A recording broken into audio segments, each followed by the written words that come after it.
Welcome back to another episode of buzz BS. इस week में market को देखा जाए तो इस टाइम पे तकरीबन मार्केट जो पिछले वीक के अंदर क्लोजिंग हुई थी अभी तक तकरीबन उस तरह ही परफॉर्म करी है। पहले दो दिन जो है वो काफ़ी मार्केट ऊपर गई, दोबारा से अगले 2-3 दिन जो है अभी मार्केट नीचे है। सो काफ़ी हद तक थोड़ा सा न्यूट्रल कैटेगरी में भी जा रही है। ऑलरेडी जो है हमने काफ़ी ज़्यादा आप लोगों को एक्सप्लेन भी किया था कि ऑलरेडी 3-4 महीने हो गए हैं जिसमें मार्केट लगातार ऊपर जा रही थी। तो इस टाइम पे अब मार्केट को एक थोड़ा सा रेंज में, मेरे हिसाब से रेंज में जाना चाहिए। आपके मैक्रो इकोनॉमिक्स इस टाइम पे भी काफी जबरदस्त हैं और ओवरऑल जो है अब जितने भी बड़े बड़े इन्वेस्टर्स होते हैं वो थोड़ा सा प्रॉफिट टेकिंग भी कर रहे होते हैं। साथ साथ जो है हमने आप लोगों को टेक्निकली भी बताया था कि EMA 13 से थोड़ा सा मार्केट नीचे भी क्लोज हुई थी। इसके बाद जो है थोड़ा सा मार्केट रेंज बाउंड जाती है और दोबारा से फ्रेश बाइंग होती है। तो यहाँ पे मैं आप लोगों के सामने फॉर्मेट भी शेयर कर रहा हूँ। डेवलपमेंट्स ऑलरेडी अगेन मैंने सलमान का यहाँ पे फॉरेक्स एंड क्रिप्टो में लिखना होता है लाजमी, तो वो मैंने फिर से नहीं लिखा। लेकिन अगेन टॉप डेवलपमेंट्स सबसे स्टार्ट में हम कर रहे होते हैं, फिर market cap recap scripts performance हो रही हम सारी डिस्कस करते हैं, फ्रास के एंड से डिस्कस हो रही होती हैं। फिर मैक्रो इकोनॉमिक्स एंड फंडामेंटल्स में जो जो डेवलपमेंट्स होती हैं वो मैं अपने एंड से शेयर करता हूँ। फिर टॉप स्क्रिप्ट्स जो हमारी होती हैं, टेक्निकल्स फराज बता रहे होते हैं, फंडामेंटल्स मैं अपने एंड से बताता हूँ कि वो कंपनी जो है वो अच्छी है इस टाइम फंडामेंटली या नहीं है, और टेक्निकली उसके अंदर क्या क्या अपॉर्चुनिटीज मिल रही है। फिर global macro economics and developments को भी हम कवर करते हैं। गोल्ड को और अगर मेटल्स वगैरह सिल्वर को अगर हमने कवर करना होता है वो भी हम कवर कर लेते हैं। फॉरेक्स एंड क्रिप्टो लास्ट में हम कवर करते हैं, और यहाँ पे अगेन जो हमारे स्पेशलिस्ट हैं सलमान, हम उनको भी यहाँ पे इनवाइट करते हैं। चलें चलते हैं फराज भाई की तरफ, और फराज भाई थोड़ा सा ओवरव्यू दे दें कैसी रही मार्केट और हमारी जो टॉपिक्स हैं उन्होंने कैसा परफॉर्म किया। जी वालेकुम सलाम अमार। सबसे पहले तो एक अनाउंसमेंट है वो मैं कर देता हूँ, अदरवाइज़ फिर बाद में जब शो शुरू होगा तो हम भूल जाएंगे। मंडे से अर्ली बर्ड डिस्काउंट के साथ ट्रेडिंग मास्टरी 3.0 की रजिस्ट्रेशन ओपन हो गई है। सो जिसने भी इनरोल करना है अर्ली बर्ड डिस्काउंट के साथ वो मंडे से रजिस्ट्रेशन ओपन है, सो कर सकते हैं। अब आ जाते हैं हम अपने मार्केट ओवरव्यू की तरफ। रिव्यू कर लेते हैं हमने क्या कुछ किया लास्ट वीक में। अच्छा अमार, मेरी स्क्रीन शेयर हो रही है? जी हो रहे हैं। अच्छा, 100 इंडेक्स के बारे में हमने कहा था कि ये साइडवेज हो सकती है, और जहां लास्ट फ्राइडे को शुरू हुई थी वहीं पर ही आ गई है। 2 दिन ऊपर 3 दिन नीचे, यही बताया था कि ऐसा लगेगा कि अब बढ़ना शुरू हो गई फिर वापस नीचे आ जाएगी। इसके अलावा हमने लोड्स एक हाईलाइट किया था, ये बहुत बेहतरीन परफॉर्म करके किया था कि ये सजेशन दी थी कि जिस दिन ये ग्रीन कैंडल क्लोज हो उसके बाद इसको बाय कर लीजिएगा। और फिर उसके बाद इसने बहुत ज़बरदस्त तरीके से 2-3 दिन बहुत बेहतरीन परफॉर्म करते हुए 22.53 तक का इसने हाई लगाया था। GCIL हमारी हायर लो पर था और कहा था कि ये इसको यहाँ पे बाय कर लें। TP1 इसकी हिट हो गई 33.6 पे, ये भी बहुत बेहतरीन परफॉर्म करके गया। फिर अस्करी बैंक कुछ अर्सा पहले हमने कहा था कि इसको बाय कर लीजिएगा, ये 80s के करीब था उस टाइम, और कहा इसके टारगेट्स दिए थे 100 के करीब। सो इवेंचुअली इसने भी अपने टारगेट्स को जाके हिट किया और इसने 107 का हाई लगाया। गोल्ड बहुत बेहतरीन एनालिसिस थे लास्ट वीक के हमारे के 9th वीक के बाद 10वां जो हफ्ता होता है उसमें गोल्ड काफ़ी बुरे तरीके से ड्रॉप हो सकता है, और वैसे ही हुआ। बहुत बेहतरीन एनालिसिस रहे ये वाले, और बहुत मैसिव ड्रॉप हमने देखा, एक दिन में 5% से ज़्यादा का ड्रॉप था, और बहुत अच्छा परफॉर्म किया। पाउंड यूएसडी हम बेयरिश थे लास्ट टाइम, और यही कहा था कि जब भी ये बढ़े इसको बेचें, और जो हमारा स्टॉप लॉस था वो हिट नहीं हुआ, और उसके बाद हमारी फर्स्ट टीपीस की जाके हिट होगी। बहुत अच्छा ये सब रहा। फिर उसके बाद आप लोग अक्सर ये कहते हैं कि यार उनके बारे में भी बताया करें जो आप जिनकी टीपीज़ नहीं हिट होती, जिनकी टीपीज़ नहीं हिट होती। सो हम उनका ये बताते हैं कि एक्चुअली उनके जो प्लान्स शेयर किए गए हैं उसको फॉलो करें। कुछ अरसे के बाद उनकी टीपीज़ हिट हो जाती हैं अगर उनका एसएल ना हिट हो। लेकिन इस दफ़ा बैंक इस्लामी जो आया है, इसका जो रिज़ल्ट आया उसने ये सारे सपोर्ट्स वगैरह को फ़िलहाल ब्रेक करके 33.87 पे फ्लोर है। सो अब लोगों का सवाल होगा अब क्या करना चाहिए। मेरे ख़्याल में थोड़ा सा वेट करें, ये यहाँ पे कहीं पे बाउंस आए, बाउंस के ऊपर 36-37 के करीब जाता है, तो वहाँ पे सेल कर दीजिएगा। अगर आपने 40 का ख़रीदा हुआ है, 39 का ख़रीदा हुआ है, सो 2-3 रुपये 4 रुपये का लॉस बुक करके फिर किसी और बेहतर शेयर में चले जाएंगे। सो यहाँ पे इतना बेहतरीन अब इसका वैसे तो अभी तक सपोर्ट इंटैक्ट है, लेकिन जिस तरीके का फ़्लो लगा है हो सकता है ये 32.50 से भी नीचे आ जाए। लेकिन हमेशा एक बात याद रखिएगा, कभी भी यूँ चीज़ ड्रॉप नहीं होती, इसमें एक बाउंस ज़रूर आएगा लोअर हाई बनाने के लिए। जब बाउंस आए लोअर हाई के करीब, सो उस इसके ऊपर आप अपना लॉस बुक करके निकल सकते हैं। सो जहाँ पे प्रॉफिट्स इतने ज़्यादा हिट होते हैं वहाँ पे अगर एक आध लॉस बुक हो करना चाहें तो कर सकते हैं। ज़ाहिर है कैपिटल गेन टैक्स में भी एडजस्टमेंट हो जाती है, सेकेंडली ये कि क्या कहते हैं, मार्केट में कभी भी 100% विन रेट नहीं होता। अगर आप मार्केट से ज़िद करके बैठ जाएंगे कि यार मैं इसको रखे रखूँगा और हमेशा इंतज़ार करता रहूँगा तो वापस रेट आएगा तो बेच दूँगा, उसमें हो ये सकता है कि आप अपनी बहुत सी अपॉर्चुनिटीज़ को मिस कर दें। सो मेरे ख्याल में जब बाउंस आए इससे एग्ज़िट करके किसी और बेहतर स्टॉक में हम जा सकते हैं। सो बीआईपीएल के बारे में ये था, बाकी ओवरऑल हमारा जो है बड़ा बेहतरीन हफ्ता रहा है हमारा। चले बीआईपीएल का भी थोड़ा सा मैं यहाँ पे जिक्र करता चलूँ। लास्ट टाइम जब मैंने हमने ये इसकी कॉल भी दी थी, मैंने ऑलरेडी आप लोगों को बताया हुआ था कि बीआईपीएल जो है बैंक, उसके ओवरऑल एक वन टाइम इन्वेस्टमेंट के रिटर्न्स आ रहे थे, तो ये एक्सप्लोसिव बन चुका हुआ था। जो मेरी एक्सप्लोसिव स्ट्रेटेजी थी, इसकी वजह से इसकी परफॉर्मेंस नजर आ रही थी। लेकिन अब जो है मैं एक्सपेक्ट आगे भी जाके जो जितने भी बैंक्स हैं, मैं एक्सपेक्टेशन यही है कि इनकी परफॉर्मेंसेज सारे बैंक्स की थोड़ी सी अब कम होना शुरू हो जाएगी। जो बैंक ज्यादा डिपॉजिट्स करता रहेगा उनकी तो बेहतर है। बीआईपीएल, मुझे याद है कि मैंने ये बताया था कि इसके जो ओवरऑल डिपॉजिट्स हैं as compared to other banks, वो थोड़े से नीचे हैं। तो इस दफा रिजल्ट थोड़ा सा बुरा है तो इसकी वजह से नीचे आ गया। अगर ओवरऑल अगर आप देखना चाहते हैं कि फंडामेंटली और किसी बैंक्स में जाना चाहते हैं, then you can choose another bank. लेकिन जिस तरीके से फराज ने भी बताया कि टेक्निकली अगर इसमें थोड़ा सा लग रहा है कि बाउंस बाद में आ सकता है, तो आप इसको भी कंसिडर कर सकते हैं। लेकिन ये चॉइस अगेन आप लोगों की अपनी है। ठीक है, मैं यहाँ पे अपनी स्क्रीन शेयर कर रहा हूँ। So let's check the fundamentals. और फंडामेंटली इस टाइम जो है काफी हद तक हमारे सिनेरियो अच्छे भी जा रहे हैं। अच्छा, लास्ट नाइट मेरे जो अलमनाई के स्टूडेंट्स हैं, हमने मिडल ईस्ट के जो मार्केट्स हैं उसके ऊपर हमने अलमनाई एक सेशन भी किया था। और ये हम अब जो मेरे स्टूडेंट्स ग्रेजुएट हो चुके होते हैं, तो हम क्या कर रहे होते हैं कि हर एक महीने बाद जो है एक एक कोई मार्केट हम एनालाइज करते हैं, चाहे मिडल ईस्ट की हो, चाहे यूएसए की हो, या चाहे आपकी पाकिस्तान मार्केट हो। तो हम ओवरऑल देखते हैं कि कौन कौन से स्टॉक्स ऐसे हमारे पास आ रहे हैं। हमारे मॉडल जो है इन्वेस्टर जीनी मॉडल, उसके तहत अगर कोई स्टॉक्स आ रहे हैं तो हम उसको पिक करते हैं। लास्ट नाइट हमने ये किया भी था analysis. So this is one of our students, उन्होंने हमें ये दिखाया भी है। और ये सबने मिलके 2024 के अंदर, this is one stock 1303 name है इसका, इंडस्ट्रियल सऊदी इंडस्ट्रियल कंपनी नाम से शेयर है।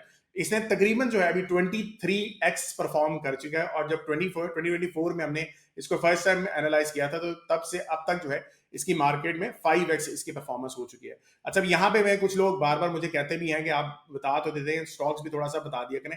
ये स्टॉक्स मैंने लास्ट टाइम जब शेयर किया था अपने स्टूडेंट्स को, ये तब मेरे इन्वेस्टमेंट मॉडल के अंदर जो तासी मार्केट है, यानी कि सऊदी अरब मार्केट है, उसमें ये सारे स्टॉक्स थे। ये टिकर्स यहाँ पे नहीं आते सऊदी अरब मार्केट के। ओवरऑल अगर आप यहाँ पे देखेंगे, कुछ स्टॉक्स नहीं भी परफॉर्म कर रहे, कुछ कर भी रहे हैं, लेकिन कंबाइंड एक पोर्टफोलियो को आपको देखना चाहिए। पूरे पिछले साल मार्केट, तासी मार्केट ने परफॉर्म नहीं किया था। और पिछले 3-4 महीने के अंदर जो मैं रिटर्न्स यहाँ आपको फर्स्ट में से दिखा रहा हूँ, तो तकरीबन मार्केट ने 0.6% परफॉर्म किया है। वहीं पे हमारा जो पोर्टफोलियो है, या आप कह लेंगे इन्वेस्टर जीनी के अंदर जो मेरे मॉडल के कंपनीज आ रही हैं, इन्होंने तकरीबन 9.15% परफॉर्म किया है। जिसमें से अगेन आप जरूरी नहीं है कि सारी सारी कंपनीज पिक करें। आप फंडामेंटली उन कंपनीज को पिक कर सकते हैं जिनके बिजनेस अच्छे हों। रिसेंटली दो इसमें एडवांटेजेस आए हैं इन सऊदी अरब मार्केट में, यहाँ पे आपको बताता चलूं। नंबर 1 ये आया कि रिसेंटली एक अनाउंसमेंट किया सऊदी अरब मार्केट ने कि ओवरऑल जो है पहले जो होता था कि 49% से ज्यादा फॉरेनर जो थे वो ओनरशिप एक कंपनी में नहीं ले सकते थे। अब जो है वो ज्यादा ले सकते हैं, यानी कि 50% से ज्यादा आप ओनरशिप ले सकते हो। इस वजह से मार्केट्स के अंदर थोड़ा सा बाउंस आया रिसेंटली, अगर आप एक महीने में देखेंगे। इसके अलावा जो है बहुत ज्यादा लोग तासी मार्केट में डायरेक्टली इन्वेस्टमेंट नहीं कर सकते थे। अब जो है आप एज अ पाकिस्तानी आप डायरेक्टली कर सकते हैं। वो अलग बात है, पैसा भिजवाना थोड़ा सा इशू है, बट ओवरऑल फॉरेनर्स भी अब जाके सिंपली इजीली इसमें इन्वेस्टमेंट कर सकते हैं। ठीक है, सो ये रीजन है जिसकी वजह से थोड़ा सा यहाँ पे परफॉर्मेंस भी नजर आ रही है। दूसरी बात एक और भी है कि मैक्रो इकोनॉमिकली भी आप देखेंगे यहाँ पे काफी हद तक ग्रोथ चल रही है। आपने देखा रियाद सिटी, वहां पे भी ग्रोथ काफी जबरदस्त चल रही है। सो इसमें इसका आगे जाके भी इन्वेस्टमेंट्स होने के चांसेस हैं। लेकिन आई थिंक ऑयल को थोड़ा सा कंसिडर करते हुए, if you want to go in Middle East market, तो आप देख सकते हैं। ठीक है, चलिए, ये तो खैर मैंने काफी हद तक ग्लोबल मार्केट्स को, मिडिल ईस्ट मार्केट को कवर कर दिया। अब पाकिस्तानी मार्केट में आते हैं। लास्ट वीक की जो कुछ डेवलपमेंट्स है वो यहाँ पे लिखी हुई है, आप इसको रोक के भी देख सकते हैं। इस वीक के जो डेवलपमेंट्स है हम इसके बाद बात कर लेते हैं। आईएमएफ का स्टाफ लेवल एग्रीमेंट जो है, उसके बाद जो है पाकिस्तान का क्रेडिट आउटलुक थोड़ा सा बेहतर हो गया। इससे क्या होता है कि आपको जो ग्लोबली जो पैसे मिलने होते हैं फॉर डेवलपमेंट्स, आप उसकी बेस के ऊपर भी देख सकते हैं। इसके बाद जो है पाकिस्तान जो हमारे प्राइम मिनिस्टर शहबाज शरीफ ने तकरीबन 22.23 रुपीज पर यूनिट जो है 3 year subsidise power for industries, farmers के लिए या इंडस्ट्रीज के लिए वो दे रहे हैं टिल अक्टूबर 2028। ये जिस तरीके से भी आगे प्लान होगा, ये थोड़ा सा कहा जा रहा है कि एवरेज के जो एवरेज यूज होता है उसके बाद जो है आपको जो एक सब्सिडाइज एक अमाउंट मिलेगी, ये वो वाली रेट है। ठीक है, अब ये कैसे होगा, इंप्लीमेंट होगा कि नहीं, ये आगे जाके देखेंगे। बट अभी तक जो है it's a very good news, और इसको थोड़ा सा सेलिब्रेट भी करना चाहिए। और ये इंप्लीमेंट अगर होगी तो हमारे इंडस्ट्रीज के लिए, फार्मर्स के लिए this can be very suitable. Next जो है, Pakistan Afghanistan agree to immediate ceasefire after Doha talks. इसी की वजह से आपने देखा कि मंडे वाले दिन मार्केट एकदम से गैप अप ओपन भी हुई थी। पिछले हफ्ते से पाकिस्तान अफगानिस्तान के क्लैशेस भी चल रहे थे, आप लोगों ने देखा कि काफी मसले मसाइल भी हुए हैं। तो इस दफा जो है वो सीज फायर के ऊपर बात हो गई है दोहा के अंदर, और होपफुली कि आगे भी थोड़ा सिनेरियो थोड़ा सा बेहतर ही रहे। CDWP approves 18 major development projects nationwide. ये एक बहुत बड़ा स्टेप होने जा रहा है कि आपके बड़े बड़े जो सेंट्रल डेवलपमेंट वर्किंग पार्टी है, ये बेसिकली क्या कर रही है कि 18 मेजर डेवलपमेंट्स आपकी कर रही है, जिसके अंदर आपके सीमेंट भी यूज होगा, स्टील वगैरह भी यूज होगा। सो ये डेवलपमेंट प्रोजेक्ट्स काफी बिलियंस ऑफ डॉलर्स के हैं। तो अगेन अगर ये ज्यादा होते हैं तो हमारे लिए इट्स अ बेनिफिट। ठीक है, Pakistan gold reserves rise to ₹9 billion amid global rally. तो ऑलरेडी आप लोगों ने देखा है कि गोल्ड ने जो एक हिस्टोरिक परफॉर्मेंस दिखाई है, जो कि पिछले हफ्ते से पहले की बात कर रहा हूँ, तो तब तक जो है आपका $9 बिलियन जो है गोल्ड रिजर्व्स हमारे पाकिस्तान अब पहुंच चुके हैं, क्योंकि प्राइस इंक्रीज हुई है। और ये चीज आपको जेहन में रखनी चाहिए कि सिर्फ डॉलर हमारे रिजर्व्स नहीं है, हमारे गोल्ड भी रिजर्व्स होते हैं। ठीक है, banking assets climb to 52.4% of GDP in fiscal year 2025। तो ये भी एक चीज देखी जा रही है कि एसेट जो है हमारे काफी इंक्रीज हो रहे हैं। फिर इसके बाद government says floods cost ₹2.9 billion economic losses. So ये ऑलरेडी हम देख रहे थे कि फ्लड्स के अंदर काफी मसले आ रहे हैं, और उसकी बेस के ऊपर जो है इकोनॉमिक लॉसेस भी आपके थोड़े से यहाँ पे नजर आ रहे हैं। ठीक है, अगस्त के जो एलएसएम आउटपुट है वो तकरीबन 2.75 पर मंथ और मंथ जो है वो थोड़ा सा डिक्लाइन हुआ है। सो ये एक नेगेटिव फैक्टर भी है, आगे जाके होपफुली थोड़ा सा बेहतर हो जाएगा। एशिया मार्केट्स राइज है, Japan surges, China GDP beats forecast. ये चीज को ध्यान में रखें कि ऑलरेडी जो मैं फॉरेक्स फंडामेंटल्स के अपने स्टूडेंट्स को भी बताता हूँ कि रिसेंटली ऑस्ट्रेलियन डॉलर के ऊपर मैं थोड़ा सा बुलिश हुआ था एक दो हफ्ते से। और उसकी रीजन ये थी कि चाइना का डाटा पहले, आज से 2 हफ्ते पहले काफी थोड़ा सा वीक आ रहा था, लेकिन एकदम से लास्ट वीक जो है वो थोड़ा सा इंप्रूवमेंट आई है। और जैसे ही वो इंप्रूवमेंट आई है तो ऑस्ट्रेलियन डॉलर जो है वो निस्बतन थोड़ा सा ज्यादा परफॉर्म भी किया है। Current account slips into 594 million deficit in Q1 fiscal year 2025। ये थोड़ा सा नेगेटिव है। अगेन करंट अकाउंट हमारा नेगेटिव नहीं होना चाहिए था, थोड़ा सा बेहतर होना चाहिए। IMF raises Pakistan fiscal year 25 growth forecast to 3.6% despite flood risk. तो ये एक और अच्छा साइन है कि हमारा IMF जो है हमें थोड़े से बेहतर सिनेरियो बता रहा है। Pakistan launches semiconductor initiative inspire to tap $600 billion global tech market. तो अगेन एक सेमीकंडक्टर का इनिशिएटिव ले रहे हैं, आगे जाके कितना बेहतर रहेगा, अच्छी न्यूज है, सेलिब्रेट करनी चाहिए। जितनी ज्यादा न्यूज हमारे लिए आए वो उतनी हमारे लिए बेहतर है। Government unveils sea to steel corridor to revive Pakistan steel mills. So ये एक बहुत बड़ा फैक्टर आने जा रहा है कि पाकिस्तान स्टील मिल्स को थोड़ा सा रिवाइव किया जा, कि प्लानिंग हो रही है। $13 बिलियन का सोचा जा रहा है कि इसके अंदर इन्वेस्टमेंट की जाएगी और इसको थोड़ा सा रिवाइव किया जाएगा। जितना ये रिवाइव होगा उतना ही आपके लिए दिस कैन बी बेटर। ठीक है, फिर उसके बाद आ जाते हैं SCCP improves amendments to PSX rule book. ये एक बहुत बड़ा इंपॉर्टेंट फैक्टर आने वाला है। एससीसीपी ये कह रहा है कि हमारी जितनी भी पाकिस्तान स्टॉक एक्सचेंज के ऊपर कंपनीज जो लिस्टेड है, उसकी जितनी भी आपकी एजीएम्स होती हैं, यानी एनुअल जनरल मीटिंग्स होती हैं, उनको रिकॉर्ड किया जाएगा और रिकॉर्ड करके हमें प्रोवाइड किया जाएगा। तो ये एक बहुत बड़ी न्यूज है। बहुत ज्यादा कंपनीज की हम अक्सर चीजों को छोड़ देते हैं। ये जितना ज्यादा हमारे लिए अवेलेबल होगा उतनी हमारे हम एक कंपनीज को अंडरस्टैंड करने के लिए हमारे लिए इजी होगा। ठीक है, Mari energy announces new oil and gas discovery in Sindh. तो ये एक फैक्टर ऑलरेडी आप देख रहे हैं कि ऑयल एंड गैस की डिस्कवरी होती रहती है, तो मारी एनर्जी ने एक और डिस्कवरी की है in Sindh. Attock petroleum Huawei sign MOU to build EV charging network in Pakistan. तो ये एक आप लोगों ने देखा है, ईवी का बहुत ज्यादा इंफ्रास्ट्रक्चर हमारा मेंटेन हो रहा है। इसकी वजह से जो है काफी हद तक हुआवे जो है वो हमारा नेटवर्क जो ईवी चार्जिंग स्टेशन का वो बेहतर होने जा रहा है। ठीक है, इसके बाद Tata cement subsidiary inks deal to assemble Belarus tractors in Balochistan. तो ये एक बहुत बड़ा फैक्टर होने जा रहा है कि टाटा सीमेंट जो है, ऑलरेडी मैंने पहले भी अपनी एक वीडियो बनाई थी टाटा सीमेंट के ऊपर, उसमें काफी डिटेल में मैंने डिस्कस किया था कि ये आगे ट्रैक्टर की जो बेलारूस के साथ इनकी डील होने जा रही है वो काफी हद तक बेहतर होगी।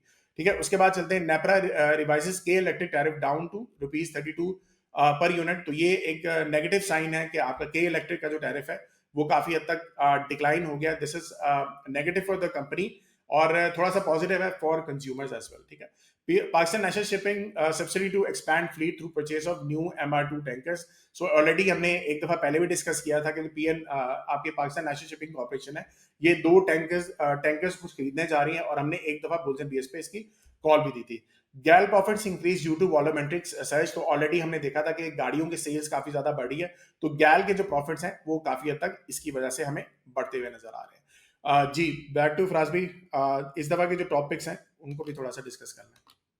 अगर आपकी सेविंग है डॉलर के अंदर या आपके पास कैश पड़ा हुआ है बैंक के अंदर, आप स्टॉक मार्केट पे इन्वेस्ट ना करके एक बहुत बड़ी अपॉर्चुनिटी से हाथ धो बैठे हैं। पिछले एक साल के अंदर स्टॉक मार्केट ने तकरीबन 90% का रिटर्न दिया। सोचिए यही पैसे आपने अगर इन्वेस्ट किए होते तो आज डबल हो गए होते। और इन्वेस्ट ना करने की एक रीजन है कि आप आज भी घबरा रहे हैं कि स्टॉक मार्केट पे इन्वेस्ट करेंगे तो लॉसेज ना हो जाए। सो इसी घबराहट को एड्रेस करने के लिए सरमाया लेकर आ रहा है आपके लिए फाइनेंशियल ट्रेनिंग्स, जो कि आपको हेल्प करेगा कि कैसे आपने कॉन्फिडेंटली स्टॉक मार्केट पे इन्वेस्ट करना है। आज ही सरमाया के कोर्सेज लें एंड बिकम फाइनेंशियली हेल्दी।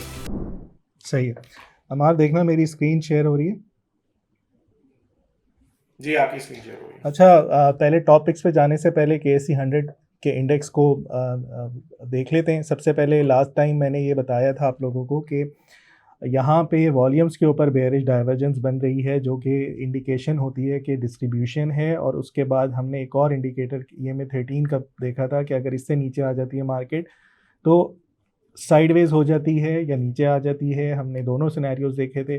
जब साइडवेज होती है तो हमारे पास मोस्ट लाइकली 86 सेशंस तक भी ये कंसोलिडेशन में गई। उसके बाद हमने एक और सेशन देखा था, एक और सिनेरियो देखा था, 32 में रहे।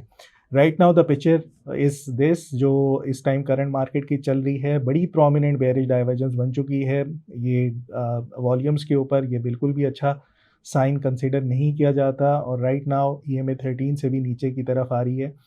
ये भी कोई अच्छा साइन नहीं है। जो हमने लास्ट टाइम एनालिसिस किए थे वो मेरे ख्याल में बिल्कुल ठीक चल रहे हैं कि कैश पे रह के और सुकून से काम करें। साइडवेज हो सकती है यहाँ से मार्केट। और इस टाइम पहली दफ़ा पॉइंट्स टेबल के ऊपर बेयर्स के इंडिकेशंस यानी कि पॉइंट्स जो हैं वो ज़्यादा हैं।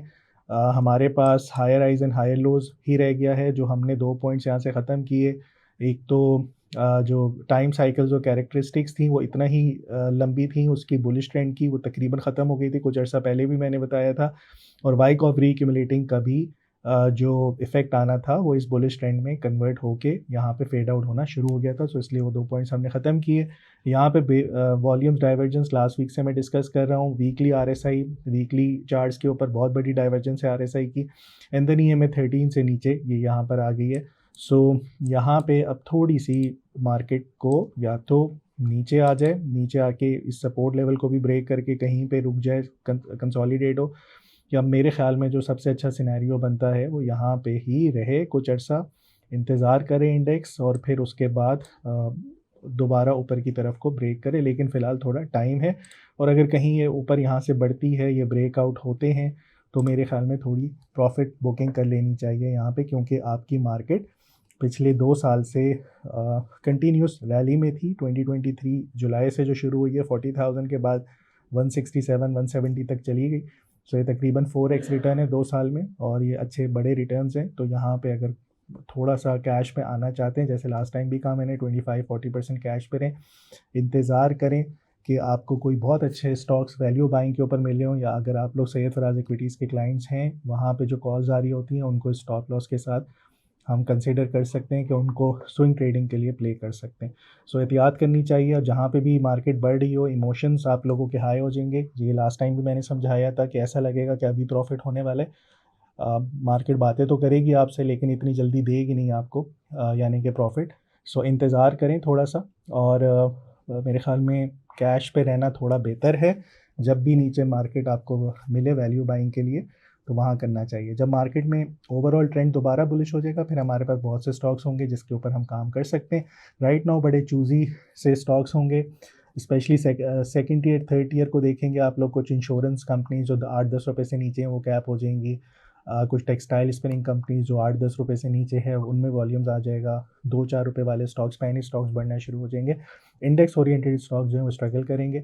नीचे जो आपके उनमें वॉल्यूम्स भी होंगे पैनी स्टॉक्स में, सो उनमें ट्रेडिंग हो सकती है। अगेन वो थोड़े सा स्कैरी होता है, कहीं पे अगर ट्रैप हो गए टॉप के ऊपर तो फिर वो उस पे से निकलना मुश्किल होता है अगर स्टॉप लॉस आपका हिट ना हो। सो कंसीडर यही करें, इतनी आसान मार्केट नहीं है, मुश्किल होगी। साइडवेज में हमेशा लोग लॉसेस करते हैं। सो बेहतरीन तरीका यही होता है, या तो अगर आप लॉन्ग टर्म इन्वेस्टर हैं मार्केट को नहीं देखें और रख दें अपने स्टॉक्स और इंतज़ार करें जब भी आपके टारगेट्स हिट हों तो फिर प्रॉफिट बुक करें अगर आपको प्रॉफिट बुक करना है। और अगर आप ये कंसिडर करते हैं कि आज मैं स्टॉक लूँ और कल बढ़ जाए और वो करूँ और पूरी मार्केट बेहतरीन परफॉर्म करना शुरू करे, तो इंडेक्स पे टेक्निकल चार्ट्स के ऊपर फ़िलहाल ऐसा सेटअप नहीं बना हुआ, तो एहतियात करनी चाहिए। कुछ स्टॉक्स बढ़ रहे होंगे, ज़्यादा जो हैं वो नेगेटिव रहेंगे, सो इंतज़ार करना चाहिए अच्छी वैल्यू बाइंग के लिए। हमारा ये ओवरऑल हमारा इंडेक्स का रिव्यू है। परफेक्ट हो गया। चलें अब अभी हम रेशियो ऑफ द वीक को डिस्कस कर लेते हैं, और इस दफ़ा की जो रेशियो ऑफ द वीक है that is basically called day sales outstanding. मैं ज़रा यहाँ पे स्क्रीन को शेयर कर देता हूँ। अच्छा, डे सेल्स आउटस्टैंडिंग जो है ये बेसिकली क्या होता है कि day sales outstanding measures how quickly a company collects cash from its customer after a sale. It shows the average number of days it takes to convert credit sales into cash. ठीक है, अब जाहिर सी बात है जब आप cell कर रहे होते हो तो कभी क्रेडिट सेल करते हैं, कभी कैश सेल करते हैं।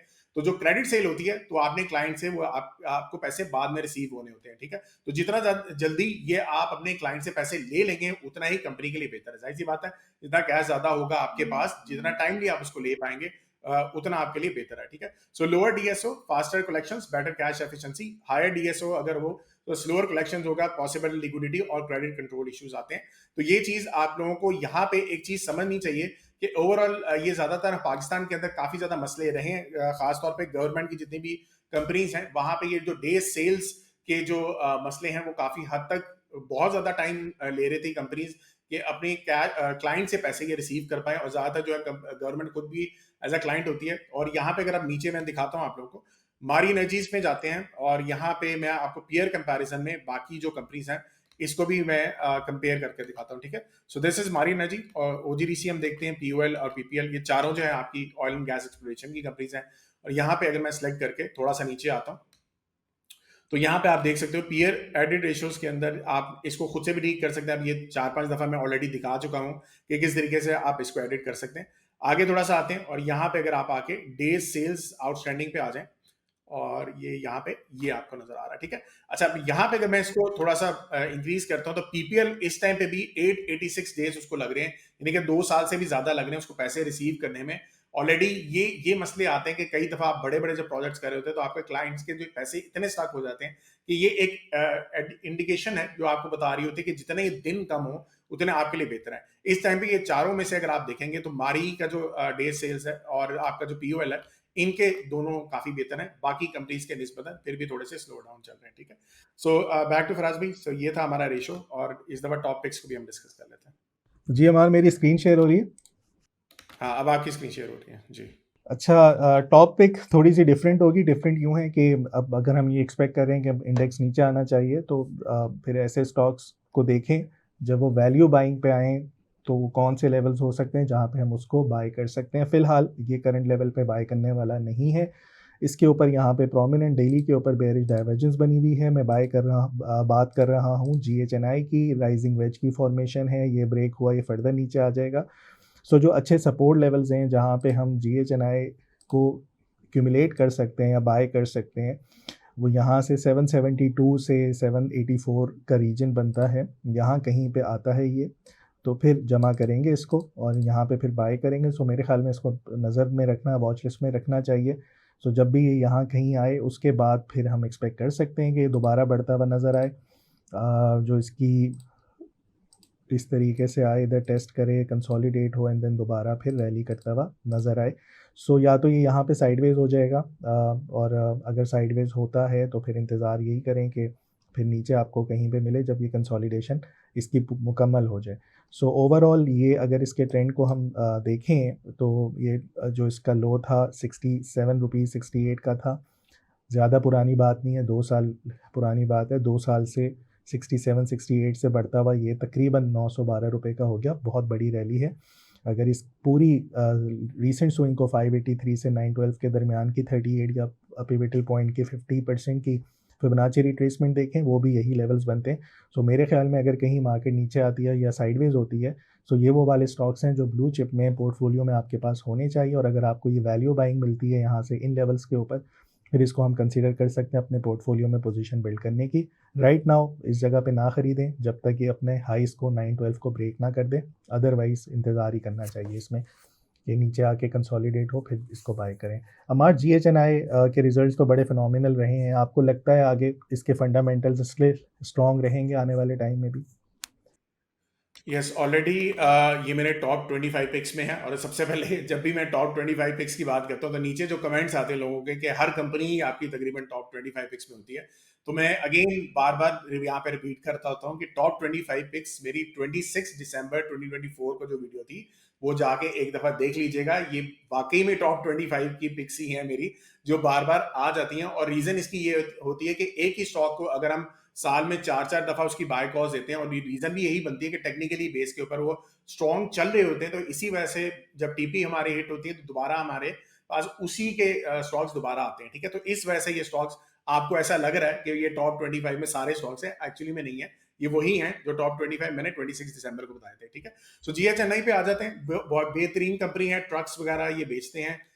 इसूजू के नाम से जो आपको ट्रक्स मार्केट में नजर आते हैं, ये सारी जीएचएनआई के ही हैं। और इसके अलावा जो है सरमाया यूट्यूब के ऊपर मैंने जीएचएनआई के ऊपर बहुत डिटेल में एक वीडियो बनाई हुई है। मैंने ये बताया था कि आने वाले वक्त के अंदर ये बहुत अच्छा परफॉर्म करेगा। अब तो मेरे ख्याल से 4-5 महीने हो गए, उसके बाद भी देखें इसकी परफॉर्मेंस बहुत बेहतरीन है। ठीक है, नंबर्स वाइज देखा जाए तो तकरीबन आप देखें कि इसके अंदर यहाँ पे मैं इसको ईयरली कर लेता हूँ, और ईयरली अगर देखा जाए तो बहुत ही बेहतरीन इसके रेवेन्यू इंक्रीज कर रहे हैं। यहाँ पे आप देखें तकरीबन 200% से ज्यादा इसके रेवेन्यू इंक्रीज किए हैं पिछले एक साल के अंदर। फिर उसके बाद अगर आप यहाँ पे देखेंगे तो ईपीएस इसकी आउटस्टैंडिंग परफॉर्म करी है। 18 से तकरीबन 107 तक ये ईपीएस आ गई है। तो क्योंकि आउटस्टैंडिंग शेयर्स कम होते हैं, जब कंपनी अच्छा परफॉर्म करी होती है तो बहुत तेजी से ये शूट भी करती है। ठीक है, सो ये तकरीबन 5 गुना ज्यादा जो है इसके तकरीबन आपके ईपीएस नजर आ रहे हैं जो इंक्रीज कर रहे हैं। इसके बाद जो मुझे बहुत अच्छी चीज लगती है वो आपकी यहाँ पे डेब्ट टू इक्विटी अगर आप देखें तो ये तकरीबन ना होने के बराबर है। यानी कि एक कंपनी जो है सिर्फ वो ग्रो नहीं कर रही, बल्कि अपना कर्जा जो है वो भी बहुत हद तक कम करती जा रही है। ठीक है,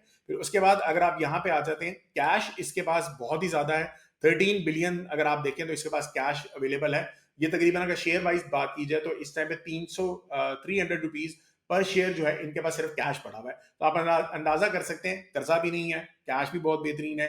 फिर आगे ओवरऑल इसके अंदर बहुत ज्यादा डेवलपमेंट्स है जिसके ऊपर मैंने कई दफा पहले भी बात की हुई है, और इस दफा मैं थोड़ा सा और आपको बता देता हूँ। ऑलरेडी जो है जीएचएनआई 17% जो है गैल के पास भी है। तो इसका मतलब ये है कि जो गैल जीएचएनआई के अंदर जो डेवलपमेंट्स होती हैं उसको गैल को भी प्रॉफिट होता है। यानी कि जो आपकी T9 जेसी जो T9 गाड़ियां आपकी बिक रही हैं उनकी सेल्स का भी इम्पैक्ट जो है जीएचएनआई पे भी आएगा, और जीएचएनआई के सेल का गैल के ऊपर भी जाएगा। ठीक है, इसके अलावा ये मैन्युफैक्चरिंग, असेंबलिंग, इंपोर्ट, ये सारा sale of commercial vehicles, pickup trucks के करते हैं। इनके पोर्टफोलियो में जेसी लाइट ट्रक्स हैं, डोंगफेंग की जो आपकी जो गाड़ियां होती हैं वो हैं। इसके अलावा रिनॉल्ट हैवी ड्यूटी जो आपकी व्हीकल्स होती हैं वो भी अवेलेबल हैं।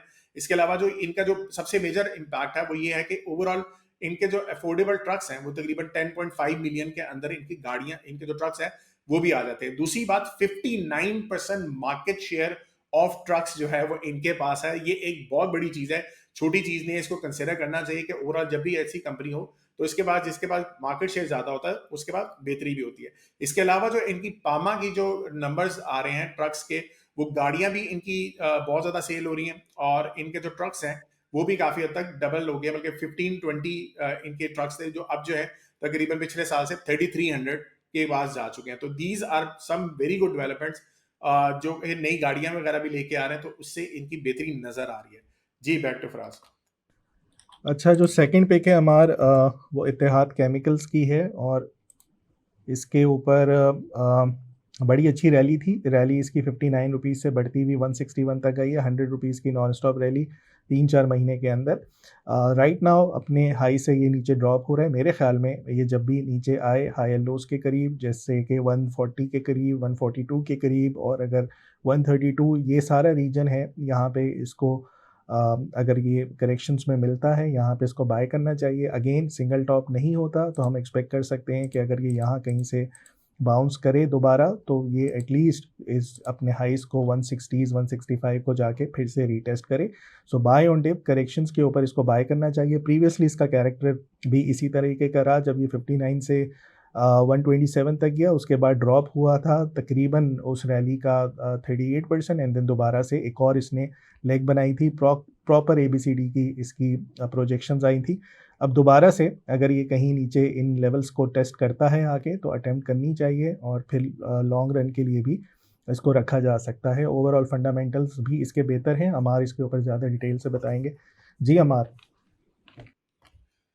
अच्छा, आईसीएल पे आ जाते हैं, इतिहाद केमिकल्स। तो again this is one sector जो केमिकल्स के ऊपर बहुत डिपेंडेंट होता है। और केमिकल्स अगेन जब भी आप कोई भी कंपनी देख रहे होते हैं तो ओवरऑल जो बैक एंड पे जो रॉ मटेरियल होता है उसको थोड़ा सा आप लोगों ने चेक करना होता है, ठीक है। अगर वो बेहतर जा रहे हैं तो इसका मतलब है ओवरऑल कंपनी के भी रिजल्ट्स बेहतर होंगे।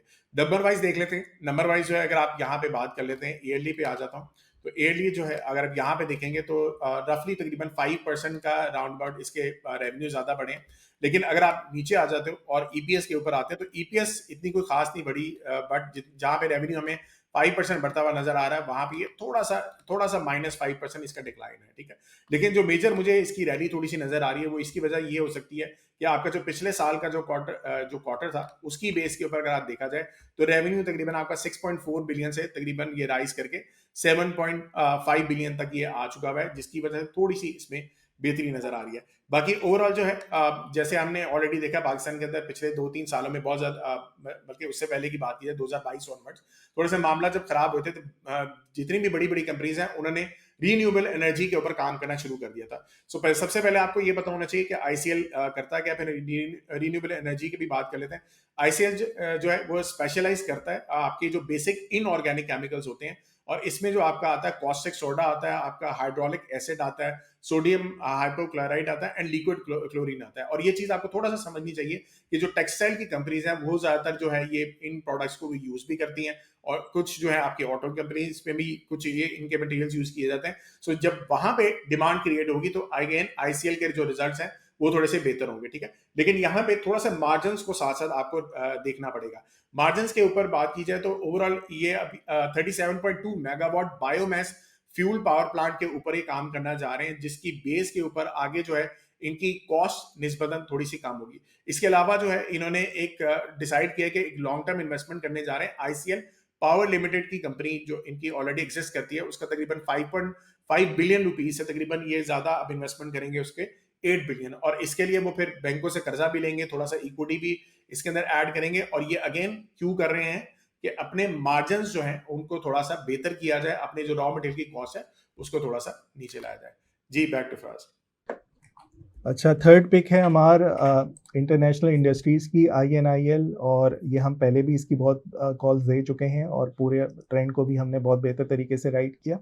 राइट नाउ सिंगल टॉप लगा के ड्रॉप हो रहा है, और इसकी अगर रिट्रेसमेंट देखें तो तकरीबन ये अपनी 0.382 से बाउंस करता हुआ ऊपर गया है।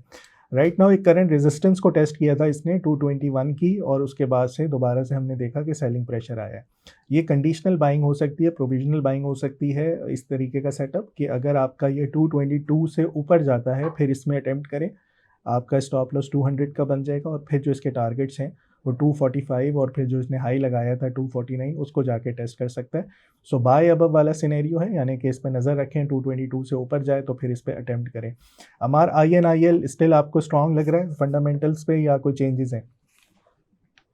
अच्छा, आईएनआईएल के ऊपर थोड़ा सा डिस्कस किया जाए तो ओवरऑल जो सीमेंट स्टील की जितनी भी कंपनीज हैं उसमें से आईएनआईएल और आईएसएल ये मुझे काफी ज्यादा पसंद है। ओवरऑल कुछ अर्सा पहले जैसे मैंने आईएसएल के ऊपर समाया यूट्यूब के बहुत डिटेल में एक वीडियो बनाई थी, आप लोग जाके उसको वीडियो को लाजमी सजेस्ट करूंगा एक दफा देखें कि स्टील इंडस्ट्री जो है हमारी कैसे परफॉर्म कर रही होती है, ठीक है। ओवरऑल नंबर्स की बात की जाए तो तकरीबन इसमें अभी 2024 से 2025 तकरीबन इसमें डिक्लाइन नजर आ रहा है, जो कि थोड़ा सा एक्सपेक्टेड भी था, क्योंकि अगर आप देखें तो मैंने उस वीडियो के अंदर बताया था कि आपके हॉट रोल्ड कॉइल जो HRC के जो प्राइसेस होती हैं स्टील की, अगर वो नीचे आ रही होती है तो इनको भी यहाँ पे अपनी स्टील की प्राइसेस कम करनी पड़ती हैं, ठीक है। रिसेंटली जो आपको रैली नजर आ रही है INIL की, इवन जो बाकी स्टील की कंपनीज है, उसकी वजह ये है कि आपके HRC का रेट पिछले क्वार्टर में थोड़ा सा बढ़ा है, और जो वो बढ़ा है तो उसकी वजह से अब आपके थोड़े से रेवेन्यूज थोड़े से बेहतर हो सकते हैं। लेकिन एक और चीज भी मैंने आप लोगों के साथ डिस्कस की थी, वो था HRC एंड CRC का जो एक स्प्रेड होता है, ठीक है। So cold rolled coil and hot rolled coil का जो स्प्रेड होता है, जितना ये ज्यादा होगा उतना आपके लिए बेहतर होगा। रिसेंटली जो है ये पिछले क्वार्टर के अंदर ये स्प्रेड कम हुआ है, तो ये थोड़ा सा इंपैक्ट आपकी अर्निंग्स पे डाल सकता है, ठीक है। अच्छा, अब यहाँ पे अगर आप देखेंगे भी तो ईपीएस में भी यही हो रहा है कि आप देखो कि बहुत ज्यादा डिक्लाइन INIL में नजर आ रहा है। इसके क्वार्टरली वाले भी देख लेते हैं कि क्वार्टरली में थोड़ा सा बेहतरी आई है या नहीं, ठीक है। और रीजन मैंने आप लोगों को जैसे बताया कि थोड़ी सी बेहतरी आपकी तब आएगी जब आपके थोड़े से ये जो HRC के रेट ऊपर जाते हैं और आपका जो स्प्रेड है दोनों चीजें आपकी थोड़ी सी बेहतर होंगी, ठीक है। यहाँ 542 मिलियन का तकरीबन इनका प्रॉफिट है, जो अगेन थोड़ा सा डिक्लाइन हुआ है पिछले साल की निस्बत अगर देखा जाए, तो तब भी ये डिक्लाइन हो रहा है। रीजन वही बताई, आपकी जो एचआरसी का रेट है वो भी नीचे है और स्प्रेड भी नीचे है, ठीक है। इसके अलावा जो है इन्होंने एक बहुत मेजर काम किया, 4 मेगावाट जो है इन्होंने सोलर प्लांट अपना बना लिया हुआ है। इसके अलावा जो है ये स्टेनलेस स्टील एंड पॉलीमर की जो मटेरियल है कराची के अंदर बनाते हैं। इसके अलावा जो है लाहौर का अंदर जो है वो ज्यादातर की डिमांड जो है वो पॉलीमर पाइप से आती है। इसके अलावा जो है श्रीलंका जो है इनका एक बहुत बड़ा जो है वो क्लाइंट है। इसके अलावा ये 60 डिफरेंट कंट्रीज के अंदर भी एक्सपोर्ट करते हैं।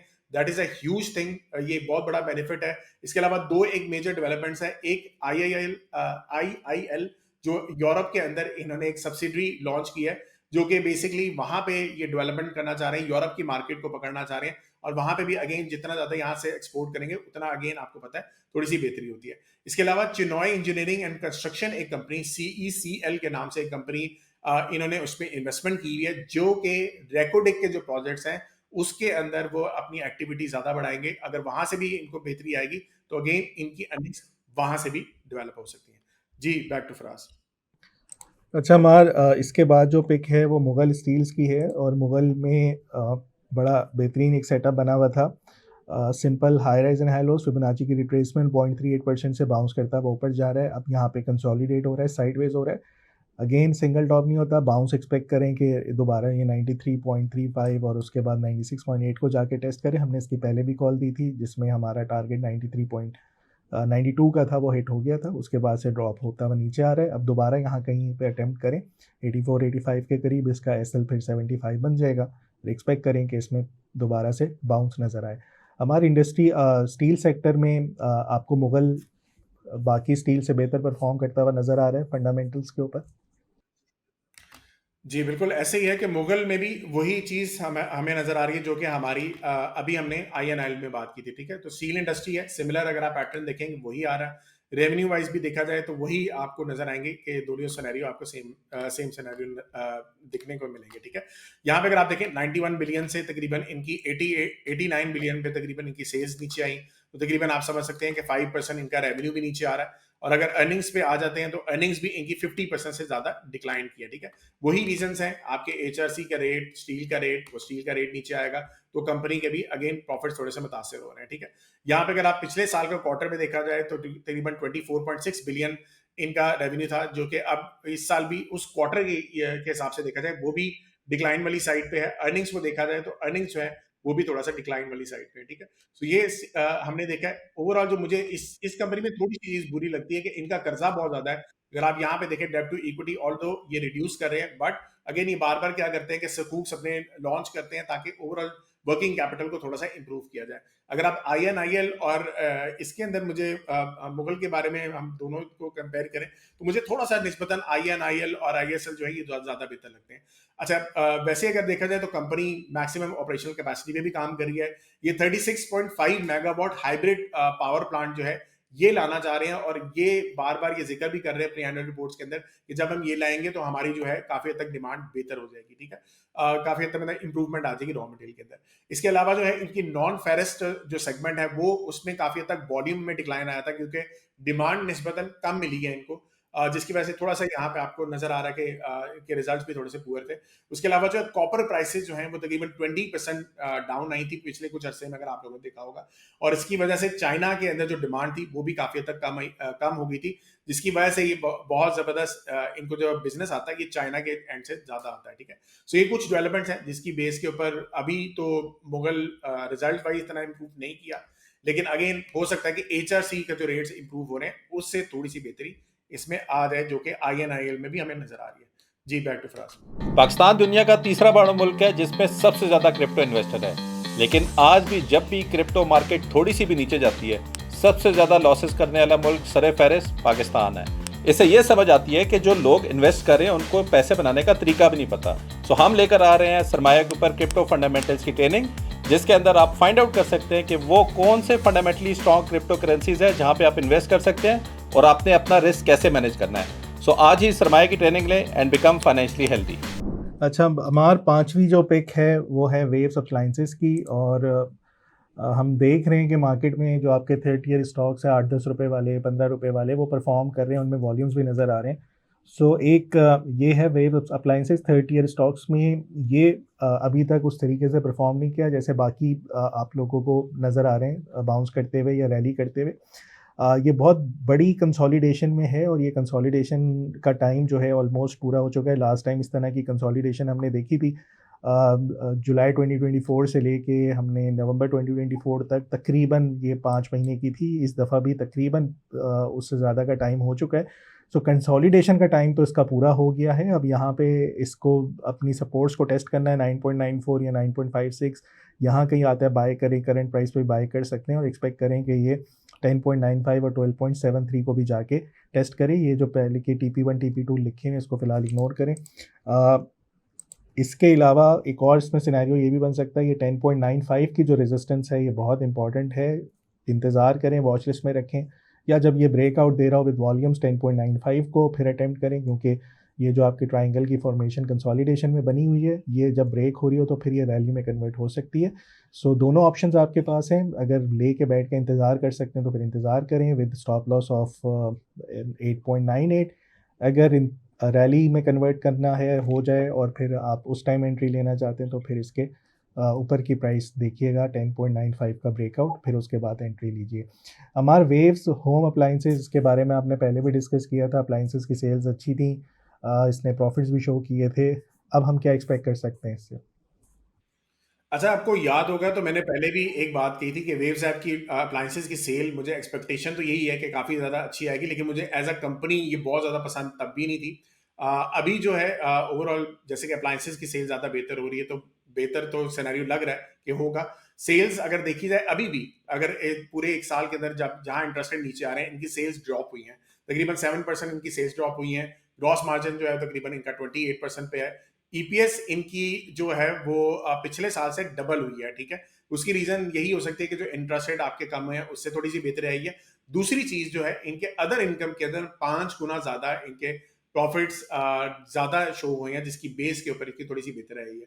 बाकी डी फ्रीजर के अंदर इनका जो मार्केट शेयर है वो तकरीबन 44% है। सो उससे आप अंदाजा यही कर सकते हैं कि जैसे गर्मियों की सेल्स अच्छी होंगी तो ये भी बेहतर हुआ है, जिसकी वजह से हमें परफॉर्मेंस थोड़ी सी नजर आ गई है। लेकिन अभी थोड़ा सा जो लैग नजर आ रहा है, होपफुली शायद ये थोड़ा सा इंप्रूव कर जाए। सही। अब हमारे ग्लोबल मार्केट्स की तरफ चलते हैं। सबसे पहले डॉलर इंडेक्स को देख लेते हैं। हम एक्सपेक्ट यही कर रहे थे कि स्ट्रांग होगा और पूरे वीक हमें स्ट्रांग होता हुआ नज़र आया है और अभी भी ये अच्छे ट्रेंड में ही लग रहा है और एक्सपेक्टेशंस अब यही हैं कि ये ऊपर जाए 100.27 को और 101.978 को जाके टेस्ट करे। अगर डॉलर इंडेक्स आपका स्ट्रांग हो रहा है या स्ट्रेंथ में आ रहा है तो मैं फिर हम लोग जो शॉर्ट कर रहे हैं वो पाउंड यूएसडी को कर रहे हैं। लास्ट टाइम भी इसी को डिस्कस किया था और हमने देखा कि ये अपने टारगेट्स को, हमारे फर्स्ट टारगेट को जाके इसने हिट किया। स्टिल ये बेयरिश ट्रेंड में चलता हुआ आ रहा है। स्टिल हमारे जो टारगेट्स हैं वो इंटैक्ट हैं यहाँ तक 1.31497 या उससे पहले 1.32500 अब इस वीक अगर कोई फ्रेश एंट्री लेना चाह रहा है तो उसके लिए बहुत आसान से आपके टारगेट्स या स्टॉप लॉस डिफाइन कर सकते हैं। वो आप ये रख दें 1.33900, यहाँ से 80 पिप्स है जिस टाइम मैं रिकॉर्ड कर रहा हूँ और हम नीचे एक्सपेक्ट कर रहे हैं कि 1.32400 एंड देन 1.31463 इनको जाके टेस्ट करें। हमारा डॉलर इंडेक्स का, डॉलर का तो डेटा अभी तक नहीं आया, पाउंड का हमारे पास अभी डेटा रिसेंट टाइम्स में आया है। सो आपको क्या लग रहा है कि स्टिल पाउंड स्ट्रगल करेगा अगेंस्ट यूएस डॉलर? बिल्कुल आप सही कह रहे हैं। जो हमारा पाउंड के ओवरऑल जो रिजल्ट्स आए हैं वो काफ़ी हद तक बुरे आए हैं, बल्कि मैं यहाँ पे अपनी स्क्रीन भी आपको शेयर करके दिखा देता हूँ। सो पाउंड का जो रिसेंटली लास्ट क्वार्टर के अंदर काफ़ी मेरे अपने एंड पे हम इन्वेस्टोजीनी पल्स के नाम से एक स्ट्रेटजी हम यूज़ करते हैं, और उसके अंदर हम क्या कर रहे होते हैं कि डेली बेस के अंदर हम रिजल्ट्स को देख रहे होते हैं कि कितने इंप्रूवमेंट्स आ रही है, कितनी जो है वीकनेस आ रही है। सो इस वीक जो है कैनेडियन डॉलर अगर आप देखेंगे तकरीबन 9 ग्रीन एंड 0 रेड थे, तो कैनेडियन डॉलर मुझे बहुत स्ट्रेंथ में नजर आ रहा है। हो सकता है कि नेक्स्ट वीक के अंदर भी इसकी ये स्ट्रेंथ नजर आए, ऑल्दो नेक्स्ट वीक के अंदर मॉनेटरी पॉलिसी भी है। दूसरे एंड पे जो पाउंड है, अगर आप यहाँ पे देखेंगे 1 ग्रीन एंड 7 रेड, तो सिर्फ अगर आप इन्हीं फंडामेंटल्स को यूज करें जिस तरीके से मैं सजेस्ट करता होता हूँ, और हम पाउंड कैट को यहाँ पे अब देख भी लेते हैं। सो ओवरऑल आप देखोगे कि रिजल्ट्स बहुत ही स्पेक्टेकुलर, आप देखोगे शार्प डिक्लाइन, ऐसा डिक्लाइन आपको फंडामेंटली अगर मिल जाए तो आप समझ सकते हो कि कितने आप पैसे ओवरऑल फॉरेक्स में बना सकते हैं। तो ये है फायदा फंडामेंटल्स का। मुझे लगता है कि पाउंड में अभी भी काफ़ी हद तक जो अब काफ़ी वीकनेस है, तो वीकनेस आगे भी सस्टेन करेगी। डॉलर जो है मुझे लगता है अभी भी काफ़ी हद तक आपका बेहतर रहेगा। और गोइंग फॉरवर्ड मुझे लगता है कि आज का दिन जो है, सीपीआई आज का नंबर आने वाला है, तो CPI can be a bit impactful. अगर ये सीपीआई का नंबर बहुत ज़्यादा इंक्रीज कर जाता है, तो मैं अगले वीक के अंदर जो स्टॉक मार्केट के अंदर थोड़ी सी अट्रैक्टिवनेस भी देखना चाह रहा हूँ। ऑल्दो भी आपने स्टॉक मार्केट को डिस्कस करना था, लेकिन मैं क्योंकि मैक्रो इकोनॉमी डिस्कस कर रहा हूँ, तो डॉलर का सीपीआई का नंबर अगर ज्यादा आ जाता है तो डॉलर स्ट्रेंथ में रहेगा, पाउंड आपका वीक हो सकता है, और अगर आपकी स्टॉक मार्केट है वो थोड़ी सी अनअट्रैक्टिव लेवल पे जा सकती है। बट सीजनैलिटी वाइज अभी भी जो आपकी स्टॉक मार्केट है लास्ट वीक अक्टूबर काफी जबरदस्त रैली करती है, ठीक है। लेकिन अगर सीपीआई का डाटा आपका न्यूट्रल आ जाता है तो मुझे लगता है कि डॉलर भी रैली करेगा आपका, पाउंड यूएसडी नीचे जाएगा और स्टॉक मार्केट भी आपकी ऊपर जाएगी। तो Australian dollar, New Zealand dollar and Canadian dollar, मुझे लगता है कि तीनों आपके ऊपर जाएंगे। जैपनीज येन आपका नीचे आ सकता है। सही अमार, एक तो आपने भी पाउंड कैनेडियन की बात की, तो उसमें आप शॉर्ट की बात करें, अदरवाइज लोग उसको खरीद ना लें। फॉरेक्स में ये होता है कि जो पहला पेयर है आपका, पहला सिंबल है, वो शॉर्ट कर रहे हैं, आप उसको सेल कर रहे हैं अगेंस्ट कैनेडियन डॉलर, आप उसके ऊपर बेट कर रहे हैं कि वो स्ट्रांग होगा और पाउंड वीक होगा। सो ये नीचे की तरफ एक्सपेक्ट कर सकते हैं पाउंड कैनेडियन को, तो उसको ख़रीद मत लीजिएगा, बाय नहीं कर लीजिएगा, उसको सेल करेंगे जाके। सही है, तो ये बेसिक चीज़ें हैं। लोग जो हैं वो फिर उल्टा काम कर देंगे आके और फिर हमारा आपको कहेंगे कि आपने ये बता दिया था। सो इन शॉर्ट हमारा आप कह रहे हैं कि नेक्स्ट वीक जो है वो सीपीआई का डेटा बहुत इंपॉर्टेंट है, अच्छा आ गया तो आपके रिस्क ऑन एसेट्स बढ़ जाएंगे। बिल्कुल ऐसे ही है। सही है। सो चार्ट्स पे देख लेते हैं नैस 100 को, और ये जो है अगेन अपनी रेजिस्टेंस के ऊपर आया हुआ है। हम एक्सपेक्ट यही कर रहे थे कि ये इसको नीचे आना चाहिए। फ़िलहाल ये बहुत बड़ी आपकी ऊपर एक रेजिस्टेंस है, उसको टेस्ट कर रहा है, और अभी डेटा आने वाला है आज थोड़ी देर में। ये बहुत इंपॉर्टेंट लेवल होगा कि इसके ऊपर ये सस्टेन करता है नहीं करता। फ़िलहाल मैं अगेन इस पे बहुत ज़्यादा पॉजिटिव नहीं हूँ टेक्निकल्स के ऊपर कि यार मैं इसको यहाँ पे इस जगह पे आके ख़रीदूँ, जब ये 14,000 से बढ़ता हुआ 25,000 पे चला गया विद इन नो टाइम, अप्रैल से अब तक। सो हम इंतज़ार ही कर रहे हैं कि हमें कहीं बहुत अच्छी करेक्शंस मिल जाएं और हम कहीं बाय ऑन डिप वाली स्ट्रेटजी पे काम करें इसके ऊपर। फ़िलहाल ये रेजिस्टेंस को टेस्ट कर रहा है, जो कि बहुत इंपॉर्टेंट है। अगर ये ब्रेक होती है फिर ये अपने ऑल टाइम हाइस की तरफ जा सकता है। सो ओवरऑल नैस का ये है। अब आ जाते हैं द ग्रेट गोल्ड की तरफ। गोल्ड के ऊपर आज बड़ी इंटरेस्टिंग से कैरेक्टरिस्टिक्स और उसकी चार्टिंग के ऊपर बात करेंगे और उन सब के लिए कि भाई अगर एनालिसिस को छापा मारना होता है ना, नीचे नाम लिख दिया करें कि सरमाया की तरफ से लिया है ये। सही है, इसमें कोई बुराई नहीं होती। तो मैंने देखा है जो हमारा ये 9 वीक्स वाला जो कैरेक्टरिस्टिक थी, इतने लोगों ने उसके ऊपर वीडियोस बनाई हैं, और अगेन क्रेडिट तो दे दिया करें भाई ठीक है, बहुत मेहनत करके आते हैं। चलें, अच्छा गोल्ड पे बात करें तो बड़ा अच्छा इसने वो दिखाया है हमें डेली के ऊपर। पहले तो डेली के ऊपर बात करते हैं, फिर उसके बाद हम इसके एनालिसिस 1 आवर के ऊपर करेंगे। दोनों के ऊपर बड़ी स्ट्रॉन्ग और बहुत अच्छे सेटअप्स बने हुए हैं दोनों के लिए, यानी कि जो शॉर्ट टर्म ट्रेडर्स हैं और जो लॉन्ग टर्म इन्वेस्टर्स हैं, इन दोनों के लिए बड़ी अच्छी बात है। सबसे पहले लॉन्ग टर्म वालों के ऊपर हम बात कर लेते हैं। यहाँ पे आसान लफ्ज़ों में ये सिंगल टॉप है, ये सिंगल टॉप नहीं होता, इस पे बाउंस आता है। सो यहाँ पे मोस्ट लाइकली आपका अगर आप विदाउट लेवरेज स्पॉट पे गोल्ड बार या फिज़िकल ख़रीदना चाहते हैं तो यहाँ पे आप वैल्यू बाइंग कर सकते हैं, या इवन अगर आपके अकाउंट में $4,000 है तो 0.01 आउंस की आप यहाँ पे बाइंग कर सकते हैं। ये विदाउट लेवरेज आपकी बाइंग होगी, और यहाँ से हम एक्सपेक्ट ये कर सकते हैं कि ये एटलीस्ट बाउंस करे ऊपर लोअर हाई के लिए, और फिर उसके बाद दोबारा नीचे आए या साइडवेज हो जाए, वो बात की बात है। फ़िलहाल इसमें एक बाउंस ड्यू है, एक अच्छा बाउंस जो हो सकता है आपकी 4240 से लेके 4320 के जोन में कहीं पे जाके टेस्ट करे इसको। और अगेन यहाँ पे हो भी ये भी सकता है कि ये थोड़े दिन यहाँ रुक जाए। अगर रुके तो बहुत अच्छी साइन हो जाएंगे, फिर इसकी ये ABC पॉइंट बनेगा और फिर D नए लेग की तरफ, नए हाई की तरफ है। ये बड़ा पॉजिटिव साइन है। एक और चीज़ हमेशा याद रखिएगा, गोल्ड आपका सेकुलर बुल मार्केट का एसेट है, यानी कि ये लॉन्ग रन में हमेशा आपको प्रॉफिट दे के जाएगा अगर आप इसको होल्ड रखेंगे। फ़िलहाल ये बहुत ज़्यादा बढ़ गया था, तो करेक्शंस ड्यू थी जो हमने लास्ट वीक इसके हाईलाइट कर दी थी। अब इसके एक और एनालिसिस पर आते हैं, फिर उसके बाद शॉर्टर टाइम फ्रेम पे जाके बात करेंगे। इसके एनालिसिस ये अगेन बहुत इंपॉर्टेंट है, ये आपको कहीं से नहीं मिलेंगे। अब अगर कोई छापा मारता भी है तो भाई बता देना कि सरमाया के डेटा एनालिस्ट से लिया था, ठीक है। अच्छा, ये एनालिसिस ये बता रहे हैं कि जब जब गोल्ड 5% से ज़्यादा एक दिन के अंदर ड्रॉप हुआ है, सो उसकी समरी क्या है या उसके वेरी नेक्स्ट डे क्या हुआ। सो ऐसे हमने 99 से लेके 2025 तक कल तक के डेटा को हमने निकाला और उसमें ये देखा कि जब भी ये 5% से ज़्यादा ड्रॉप होता है, वेरी नेक्स्ट डे या कुछ दिनों के बाद विद इन अ वीक वो फुल अपनी रिकवरी कर देता है। अच्छा, अब 3 इंसिडेंट्स ऐसे हुए जहाँ पे इसने रिकवरी नहीं की, यानी कि 33 में से 3 दफ़ा ऐसा हुआ है, यानी कि 10% चांसेस हैं कि दोबारा अपनी प्राइस पे नहीं आया उसी हफ्ते के अंदर या उसी महीने के अंदर। तो वो क्यों नहीं आया, 3 दफ़ा ऐसा हुआ है, ठीक है। उसकी अब हम रीज़न देखते हैं। क्या ये 3 दफ़ा के जो सिनेरियोज़ हैं जिस टाइम गोल्ड वापस रिकवर नहीं किया, क्या वो इस दफ़ा के सिनेरियो से मैच करते हैं या नहीं करते, यानी कि पॉजिटिव साइन निकलेगा आप लोगों के लिए समझने के लिए। तो सबसे पहले हम चलते हैं 5 फ़रवरी 2003 के चार्ट के ऊपर। अच्छा, यहाँ पे ये देखिएगा, इस 5 फरवरी को एक बहुत ही बड़ी टॉप लगा 388.89 का। उसके बाद ये टूटता हुआ कितने महीनों तक नीचे रहा, फिर बहुत अरसे के बाद जाके इसने रिकवरी दिखाई। अच्छा, अब ये जो था सिनेरियो, इस सिनेरियो में इसने पहले से बता दिया था कि मैं टूटने वाला हूँ, यानी कि इसके ऊपर डाइवर्जेंस आई हुई थी, बेयरिश डाइवर्जेंस, जो कि उस टाइम अलार्मिंग थी और बता रही थी कि अब आपका ये सेटअप वैलिड नहीं है बाइंग के लिए, तो इंतज़ार कर लीजिएगा तो ज़्यादा बेहतर है। अच्छा, अब ये वाला जो डाइवर्जेंस है ये इस दफ़ा में नहीं आई हुई क्योंकि अभी सिंगल टॉप है। तो इसका ये मतलब है कि जो 2003 वाला सिनेरियो उस ज़माने में बना था नीचे ही आने वाले का, वो इस दफ़ा शायद पॉसिबल ना हो। एक एविडेंस आपके लिए ये है कैरेक्टरिस्टिक के ऊपर।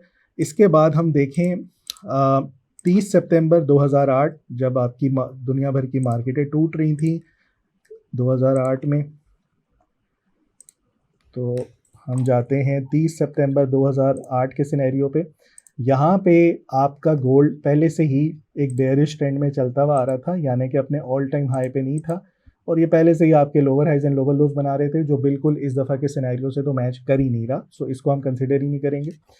अच्छा, इसी तरीके से हमारे पास 29 फरवरी 2012 में, अच्छा 29 फरवरी 2012 के ऊपर भी आपका जो था ऑल टाइम हाई पे नहीं था, बेयरिश डाइवर्जेंस यहाँ पर आ चुकी थी और उसके बाद हमने देखा कि ये नीचे जा रहा है, जो बहुत अरसे के बाद दोबारा जाके 8-9 महीने के बाद उसने वो रेट्स दिखाए थे, एज अ रेजिस्टेंस उसने टेस्ट किया था। उससे पहले गोल्ड अपने कारनामे कर चुका था, यानी कि बेयरिश ट्रेंड में आ चुका था। सो जब भी आपका गोल्ड 5% या 5% से ज़्यादा टूटा है, वो उसने फ़ौरन ही आपको रिकवरी दिखा दी। सिर्फ 3 इंसिडेंट्स ऐसे थे जहाँ पर उसने रिकवरी नहीं दिखाई, जो इस दफ़ा के सिनेरियो के साथ जो करंट मार्केट प्राइस पे अभी आज चल रहा है गोल्ड, उसके हिसाब से कहीं पर भी ऐसा नहीं है। ना ये बेयरिश डाइवर्जेंस पे है, ना इसने अपना बेयरिश ट्रेंड शुरू किया है जो 2008 और 13 में था, ना इसमें अभी कोई डाइवर्जेंस है। सो इसका ये मतलब है कि हम डेली टाइम फ्रेम के ऊपर इस करेक्शंस पे हम एक्सपेक्ट कर सकते हैं कि ये बाउंस आएगा, जो अपने जो रीसेंट हाइज लगे इसको जाके टेस्ट करे, जल्दी करे। अच्छा, ये तो सिनेरियो हो गया डेली टाइम फ्रेम्स वालों के लिए। जो लॉन्ग टर्म इन्वेस्टर्स हैं उनके लिए मशवरा यही है कि यहाँ से अब इसको आसान लफ्ज़ों में, आप जहाँ जहाँ आपको सस्ती प्राइस पे मिल रहा होता है और आपके पास कैश है तो इसको जमा करना शुरू कर दें, बेशक करंट प्राइस से कर दें। ये अगर 39.58 पे भी आता है या 37.50 पे भी आता है तो वो 4-5% का ही ड्रॉप है, लेकिन ऊपर आपकी पोटेंशियल काफ़ी ज़्यादा है जाने का। अगेन, आप एग्जैक्ट बॉटम, जिनको काम नहीं आता टेक्निकल्स का, एग्जैक्ट बॉटम एक्यूरेट नहीं पकड़ सकते, तो उनके लिए यही है कि वैल्यू बाइंग करें, बाय ऑन डिप जहाँ सस्ता हो इसको ख़रीदते रहें। इसकी रैली फ़िलहाल ख़त्म नहीं हुई। अब आ जाते हैं हम शॉर्टर टाइम फ्रेम्स वालों की तरफ। उनके लिए बहुत आसान सा फॉर्मूला है, 2 लेवल्स बड़े आसान से बने हुए हैं और सबसे पहले तो इसके ऊपर आ गई थी bearish bullish divergence. Bullish divergence के बाद हमारे पास एक बहुत ही बड़ा प्रोमिनेंट लेवल आ गया 4160 का और नीचे आपकी एक सपोर्ट आ गई 4007 की। अब ये आपकी रेंज है, जहाँ भी ब्रेक करे मोस्ट लाइकली ये अनकरीब आपकी ऊपर को ही ब्रेक करेगी और अगर ये ब्रेक करती है 4160 को, तो इस पे हम आराम से इजीली इसके टारगेट्स रखे जा सकते हैं ये अपने रीसेंट हाइस के। सो जो भी कोई बुलिश सिनेरियो को प्ले करना चाह रहा है तो वो इंतज़ार करे 4160 के ब्रेकआउट का।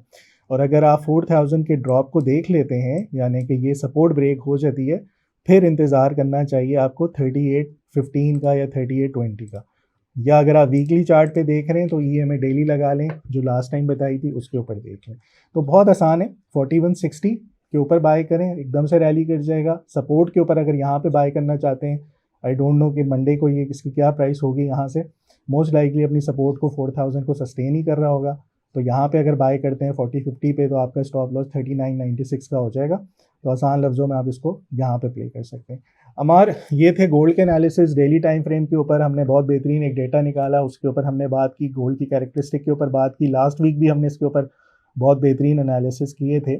और शॉर्टर टाइम फ्रेम्स वालों के लिए भी यही है कि अगर इन लेवल्स को ब्रेक कर जाता है तो फिर अटेम्प्ट कर लें बाइंग के, इसका टॉप नहीं लगा हुआ। बाकी उन सब के लिए बता दूं जो हमेशा रिक्वेस्ट कर रहे होते हैं सिल्वर के बारे में बताएं, तो सिल्वर के ऊपर बहुत डिटेल्ड वीडियो लाइक भाई की इंशाल्लाह इस वीक आएगी, उसको देखिएगा। और उसको देख के आप फंडामेंटल्स जो हैं वो सिल्वर के बहुत बेहतरीन तरीके से समझ सकते हैं। अभी हम चलते हैं अमार की तरफ। मैं इसमें फंडामेंटल्स को ऐड इन कर दूं जी थोड़ा जी सा। जो आपने 3 जो डेट्स बताई हैं, मैं चाह रहा था कि इनको सबको एक अंडरस्टैंडिंग होनी चाहिए कि गोल्ड गिरा क्यों था उस टाइम पे, ठीक है? तो मैं अपनी स्क्रीन शेयर कर रहा हूँ जी जी बिल्कुल एंड करें। आई थिंक आपको चार्ट यहाँ पे गोल्ड का नज़र आ रहा होगा। अच्छा, सो आपको चार्ट नज़र आ रहा है फराज? जी बिल्कुल नज़र आ रहा है। अच्छा, सो गोल्ड अगर आप यहाँ पे देखेंगे, तो आपने फरवरी 2023 के अंदर बात की थी, तो उस टाइम पे अगर आप यहाँ पे देखेंगे तो स्टॉक मार्केट आपकी जो है ये रैली करना शुरू हो गई थी उस टाइम से, जो ये आपके नैस्डैक की आपको नजर आ रही है यहाँ पे।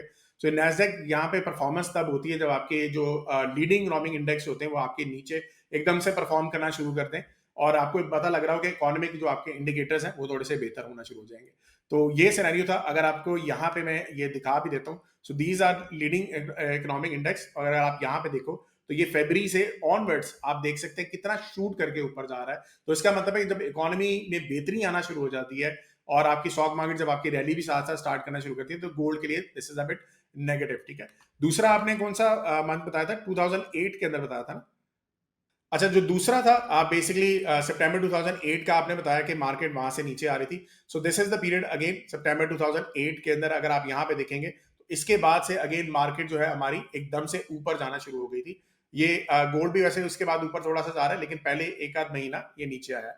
सो इसमें क्या हो रहा था कि बेसिकली अगर आप देखेंगे तो अगेन हम आते हैं अपने जो हमारी सेंट्रल बैंक की बैलेंस शीट है उसके ऊपर भी आते हैं, और यहाँ पे क्वांटिटेटिव ईजिंग एक स्टार्ट होना शुरू हो गई थी। जैसे ही हुई थी उसके बाद आपकी स्टॉक मार्केट्स के अंदर बेहतरी आना शुरू हो गई, इकोनॉमी बेहतरी आना शुरू हो गई। सो ये अनाउंसमेंट जैसे ही हुई उसके बाद आपकी बेहतरी थी, ठीक है? सो यहाँ पे अगर आप देखेंगे पहले आपका जो आईएसएम मैन्युफैक्चरिंग इंडेक्स है ये थोड़ा अरसे बाद वहां पे ऊपर गया था, बट ये जो पहले से गोल्ड आपका नीचे आया था उससे एक आइडिया मिल रहा था कि आपकी जो क्वांटिटेटिव ईजिंग शुरू में हुई थी उसकी बेस के ऊपर बाद में गोल्ड ऊपर गया, लेकिन पहले हालात थोड़े से बुरे चल रहे थे, ठीक है? तो ये दूसरा हो गया हमारा। और तीसरा जो था लास्ट जो है that was in Feb of I think 2012। और अगर आप यहाँ पे भी आएंगे तो सेंट्रल बैंक की बैलेंस शीट अगर आप देखोगे तो ये यहाँ पे अनाउंसमेंट इन्होंने कर दी हुई थी एफओएमसी ने कि आने वाले वक्त के अंदर हम क्वांटिटेटिव ईजिंग करेंगे। सो क्वांटिटेटिव ईजिंग से पहले पहले जो था वो आपकी गोल्ड पहले नीचे आ रहा था, और जैसे ही क्वांटिटेटिव ईजिंग हुई तो उसकी बेस के ऊपर ये जो आपका गोल्ड है वो भी थोड़ा सा रैली किया था, और उसके बाद कुछ अरसे बाद ये नीचे आना शुरू हो गया। स्टॉक मार्केट अगर आप नीचे देखेंगे वो थोड़ा सा बेहतरी हो जाए। तो जब भी सर्टेनिटी आ जाती है इन अ लॉन्गर टर्म तो आपका गोल्ड वो थोड़ा सा नीचे आ जाता है और आपकी स्टॉक मार्केट ऊपर आ जाती है।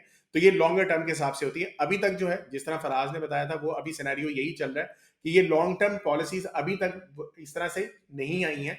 जब आएंगी को क्वांटिटेटिव ईजिंग वगैरह होगी या एफओएमसी कोई लॉन्गर टर्म कोई प्लान बताएगा, तब जाके आप उसमें देख सकते हैं कि सिनेरियो डिफरेंट हो सकता है।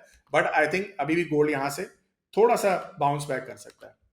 जी, बैक टू फराज। चलें, ग्रेट अमार। इसके बाद हम डिस्कस कर लेते हैं क्रिप्टो को, और उसमें हम सलमान को बुलाते हैं अपने स्पेशलिस्ट को। जी, सलमान ही सर। तो सलमान कैसे हैं आप? और थोड़ा सा आउटलुक भी आप क्रिप्टो के बारे में दे दो। जी, थैंक यू अमर भाई, फराज भाई। और आज क्रिप्टो के बारे में थोड़ी डिस्कशन करते हैं। जो रैंडम हमारी नॉर्मल चल रही होती है एक फ्लो के साथ, उसे थोड़ा सा हट के हम डिस्कस करेंगे। और उसमें हम ये डिस्कस करेंगे कि शरिया कंप्लाइंट क्रिप्टो कॉइन्स काफ़ी मैंने देखे हैं कि काफ़ी हमें कमेंट्स आ रहे होते हैं डिफरेंट हमारी वीडियोस के नीचे, चाहे बुल्स एंड बेयर का शो या नॉर्मल हो। तो उसमें फिर मैंने सोचा कि चलें कुछ ऐसी जो भी मार्केट के अंदर जो एक्सचेंजेस ये ऑफ़र हमें करती हैं जो इस्लामिक अकाउंट्स ओपन करके देती हैं, तो उसके बारे में थोड़ा-सा हम गाइडेंस अपनी ऑडियंस को दे दें। तो बायबिट एक एक्सचेंज है, जो कि सेंट्रलाइज़्ड एक्सचेंज है। नंबर 2 और नंबर 3 टियर 2 नियरली टियर 1 की ही है। अच्छा खासा इनका वॉल्यूम होता है। तो ये हमें एक इस्लामिक अकाउंट ऑफ़र करते हैं शरिया कंप्लायंट कैटेगरी के अंदर। और यहाँ पे इनके पास कुछ सिलेक्टेड टोकन्स भी हैं जो कि ये रेफ़र करते हैं कि ये कंप्लीटली शरिया कंप्लायंट है। और कुछ ऐसे कॉइन्स होते हैं जिसमें कंप्लीटली एनालाइज़ नहीं किया जा सकता कि उनकी अर्निंग्स कहाँ से आ रही हैं। लेकिन वो मतलब एक तरह से जिससे मशबूह कहा जाता है, वो उस कैटेगरी के अंदर आते हैं। तो यहाँ पे सिंपली बायबिट के मतलब हमारी कोई एफ़िलिएशन नहीं है बायबिट के साथ, हम कुछ स्पॉन्सर नहीं कर रहे हैं बायबिट को। लेकिन for the sake of guidance लोगों के लिए जो भी अकाउंट ओपन करना चाहते हैं, तो बायबिट के अंदर अकाउंट ओपन करके यहाँ पे अपना इस्लामिक अकाउंट भी ओपन कर सकते हैं। और इसकी जो हलाल सर्टिफ़िकेशन का जो इनका सर्टिफ़िकेट है, वो भी इनकी वेबसाइट के ऊपर हमें मिल जाता है। आप उसको जाके भी क्रॉस चेक कर सकते हैं। इसके अलावा जो हलाल टोकन जो लिस्ट है, जो इन्होंने शाया की हुई है अंडर दिस बोर्ड, वो भी हमें यहाँ पे मिल जाती है। काफ़ी सारे इसके अंदर कॉइन्स हैं। तो आप ये भी जाके इसको देख सकते हैं। बट अगेन जो इनके 19 रिकमेंडेड हैं, वो इनके थोड़े से ज़्यादा बेहतर हैं। अ, तो उसमें आप अगर शरिया कंप्लायंट के तौर पर जाना चाहते हो, तो ज़्यादा बेहतर होगा। अब ये क्वेश्चन आता है कि वो कौन-सी बॉडी है जो इनको शरिया कंप्लायंस का सर्टिफ़िकेट दे रही है, तो उसमें हमारे पास ज़ीको होल्डिंग्स आती है। ये मलेशियन कंपनी है एसेट मैनेजमेंट की। तो इन्होंने सारे प्रोसेसेस को रन किया है बायबिट के लिए, उनको फैसिलिटेट किया है। तो फर्दर अगर आपको most up to date list चाहिए हो, तो आप ज़ीको होल्डिंग से कनेक्ट कर सकते हैं, उनसे ईमेल करके या उनको कॉल करके या जिस तरह भी आप कम्युनिकेट करके उनसे लेटेस्ट शरिया कंप्लायंट क्रिप्टो कॉइन्स की लिस्ट उनसे ले सकते हैं। और फिर आप अगर कहीं भी किसी भी एक्सचेंज के ऊपर ट्रेड करना चाहें, तो आप उनको कर सकते हैं। इसके अलावा बायबिट जैसे है हमें एक और काफ़ी अच्छे ऑप्शंस देता है, जिसके अंदर स्पेशली जैसे फराज भाई और मार भाई आप भी जैसा हमें सेकुलर बुल मार्केट्स की स्ट्रैटेजीज़ देते हैं, सिप जिसे हम सिस्टमैटिक इन्वेस्टमेंट प्लानिंग कहते हैं, कि over the period of time आप थोड़ा-थोड़ा अगर चंक इन्वेस्ट करते जाते हैं, अगर आपको अच्छे प्रोजेक्ट्स कुछ मिलते हैं, फॉर एग्जांपल बिटकॉइन है, अगर आप लॉन्ग टर्म उसमें इन्वेस्ट करना चाह रहे हैं और आप एक चंक बड़ा नहीं लगाना चाह रहे, बट आप चाह रहे हैं कि डेली या वीकली बेसिस पर आप उसमें इन्वेस्ट कर सकें, तो ये हमें वन क्लिक बाय की ऑप्शन देता है, जिसके अंदर आप पीकेआर के थ्रू भी कर सकते हैं। आप यूएसडीटी डायरेक्टली बाय कर सकते हैं। अब यहाँ पे मल्टीपल ऑप्शंस देते हैं। अब अगेन अब जिस भी कंट्री में रह सकते हैं, तो वहाँ पे आप देख सकते हैं कि आपकी करेंसी यहाँ पे ऑफ़र हो रही है या नहीं। अगर हो रही है तो फिर आप यहाँ से कोई भी ईज़ी पैसा जैसे है जैज़ कैश है या सादा पे, उसके थ्रू आप एसआईए-पी जो है उसको प्लान कर सकते हैं। और इसके अलावा अगर आप यहाँ पे अगर देखते हैं ऑटो इन्वेस्ट पे, तो होगा ये कि जो भी आप फ्रीक्वेंसी यहाँ पे सेट करेंगे डेली बेसिस पे, लेट्स से अगर आप $1 का डेली बिटकॉइन को बाय करना चाहते हैं, ताकि आपकी एवरेज आउट पोजीशंस होती रहें, तो आप इसको सिंपली लगाकर यहाँ पे छोड़ सकते हैं। और क्वांटिटी भी आप लगा सकते हैं कि $1 का डेली बेसिस पर हो, तो वो होता रहेगा जब तक आपकी एक्सपायरी डेट उसमें नहीं आ जाती है। लेकिन अगेन ये सेंट्रलाइज़्ड एक्सचेंजेस होती हैं, तो आपको बहुत केयरफुल इसमें रहना पड़ता है, क्योंकि not your funds, not your keys, वो वाला सीन इसके अंदर होता है। क्योंकि इसमें सेंट्रल एक्सचेंजेस में आपकी जो कीज़ हैं वो आपके हाथ में नहीं होती, एक्सचेंजेस के हाथ में होती हैं। हमने एफटीएक्स का कोलैप्स देखा था, और भी बहुत सारी एक्सचेंजेस हैं। इंडिया की एक्सचेंज वज़ीर एक्स उसमें हैक हुआ, उसमें लोगों के फंड्स जो हैं वो काफ़ी लूज़ हुए। तो बेस्ट ये होता है कि आप कोल्ड स्टोरेज के अंदर अपने फंड्स को रखें, बट एसआईपीज़ जो हैं वो हमारे लिए बायबिट एक अच्छा ऑप्शन है। बाइनेंस भी कुछ कंट्रीज़ में ऑफ़र कर रही है, बट वो भी ख़त्म करने जा रही है, क्योंकि शायद इसमें जो एक्सचेंज होती है उसको इतना फ़ायदा नहीं होता, क्योंकि स्मॉल पीसेस के अंदर लोग बाइंग कर रहे होते हैं, बड़े चंक्स में नहीं कर रहे होते। तो इतना अच्छा रेवेन्यू मॉडल एक्सचेंजेस के लिए नहीं होता। बट अगेन इसको देखा जा सकता है। इसके अलावा अगर हम कॉइन्स की बात करते हैं, तो उसमें ज़ोरा एक प्रोजेक्ट है। इसकी अगर मैं प्रेजेंटेशन थोड़ी-सी पीपीटी दिखा सकूँ। इसको डिटेल में थोड़ा-सा डिस्कस करते हैं। ये न्यू प्रोजेक्ट है हमारे पास, और ये बेस जो ब्लॉकचेन है उसके ऊपर है। फंडामेंटली ये अभी नया प्रोजेक्ट है, इसके बारे में हम ज़्यादा इन्फॉर्मेशन तो है हमारे पास, बट अभी इसने अपने आप को एस्टेब्लिश करना इसका बाकी है। और ये मेनली क्या करता है कि जिस तरह से हमारे पास वेब 2 के अंदर इंस्टाग्राम है, टिकटॉक है, फेसबुक है, यूट्यूब है, जिसमें हम कंटेंट क्रिएशन करते हैं। तो वो हम कंटेंट क्रिएशन करते हैं, तो उसमें होता ये है कि हमें सर्टेन परसेंटेज मिलती है। लेट्स से हमें 50% हमें मिलता है, 50% वो जो प्लेटफ़ॉर्म है वो ले लेता है। अगर उस प्लेटफ़ॉर्म को हम अच्छे नहीं लगते हैं, तो वो हमें कभी भी वहाँ से ख़त्म कर सकता है, हमें हमारे अकाउंट को ब्लॉक कर सकता है। लेकिन ये एक प्लेटफ़ॉर्म है जो ज़ोरा, जो बेस की चेन पर आया है। ये सोशल नेटवर्किंग का प्लेटफ़ॉर्म है क्रिप्टो के अंदर। और आप कंटेंट क्रिएटर हैं, लेट्स से आप यूट्यूब की वीडियोज़ कंटेंट क्रिएट करते हैं, टिकटॉक पे, इंस्टाग्राम पे, किसी भी से, तो यहाँ पे आप फ़ोन ऐप भी इनके डाउनलोड कर सकते हैं, और वहाँ पे अपने जो कंटेंट है, चाहे वो पिक्चर्स हैं या वीडियोज़ हैं, उनको अपलोड कर सकते हैं। और यहाँ पे आपका मार्केट क्या है, फॉर एग्ज़ाम्पल अब ये पिक्चर है, इसमें $602 के लोगों ने इन्वेस्टमेंट की हुई है।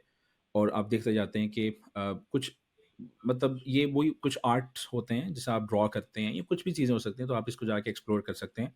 लेकिन अच्छी बात ये है कि स्ट्रेट अवे आपके अकाउंट में वेब3 वॉलेट्स के थ्रू, लेट्स से ये हमारे पास यहाँ पे कोई वीडियो है, किसी ने मैंने इसको स्ट्राइक के लिए बंद किया हुआ है इसके वॉल्यूम को, और इसको लेट्स से अगर आप बाय करना चाहते हैं तो या आप इथेरियम से या किसी भी कॉइन से जो आपके पास हो, अगेन आपको वेब3 वॉलेट्स का पता होना चाहिए कि वेब3 इकोसिस्टम काम कैसे करता है, फिर आप इसको प्रॉपर्ली यूज़ कर सकेंगे।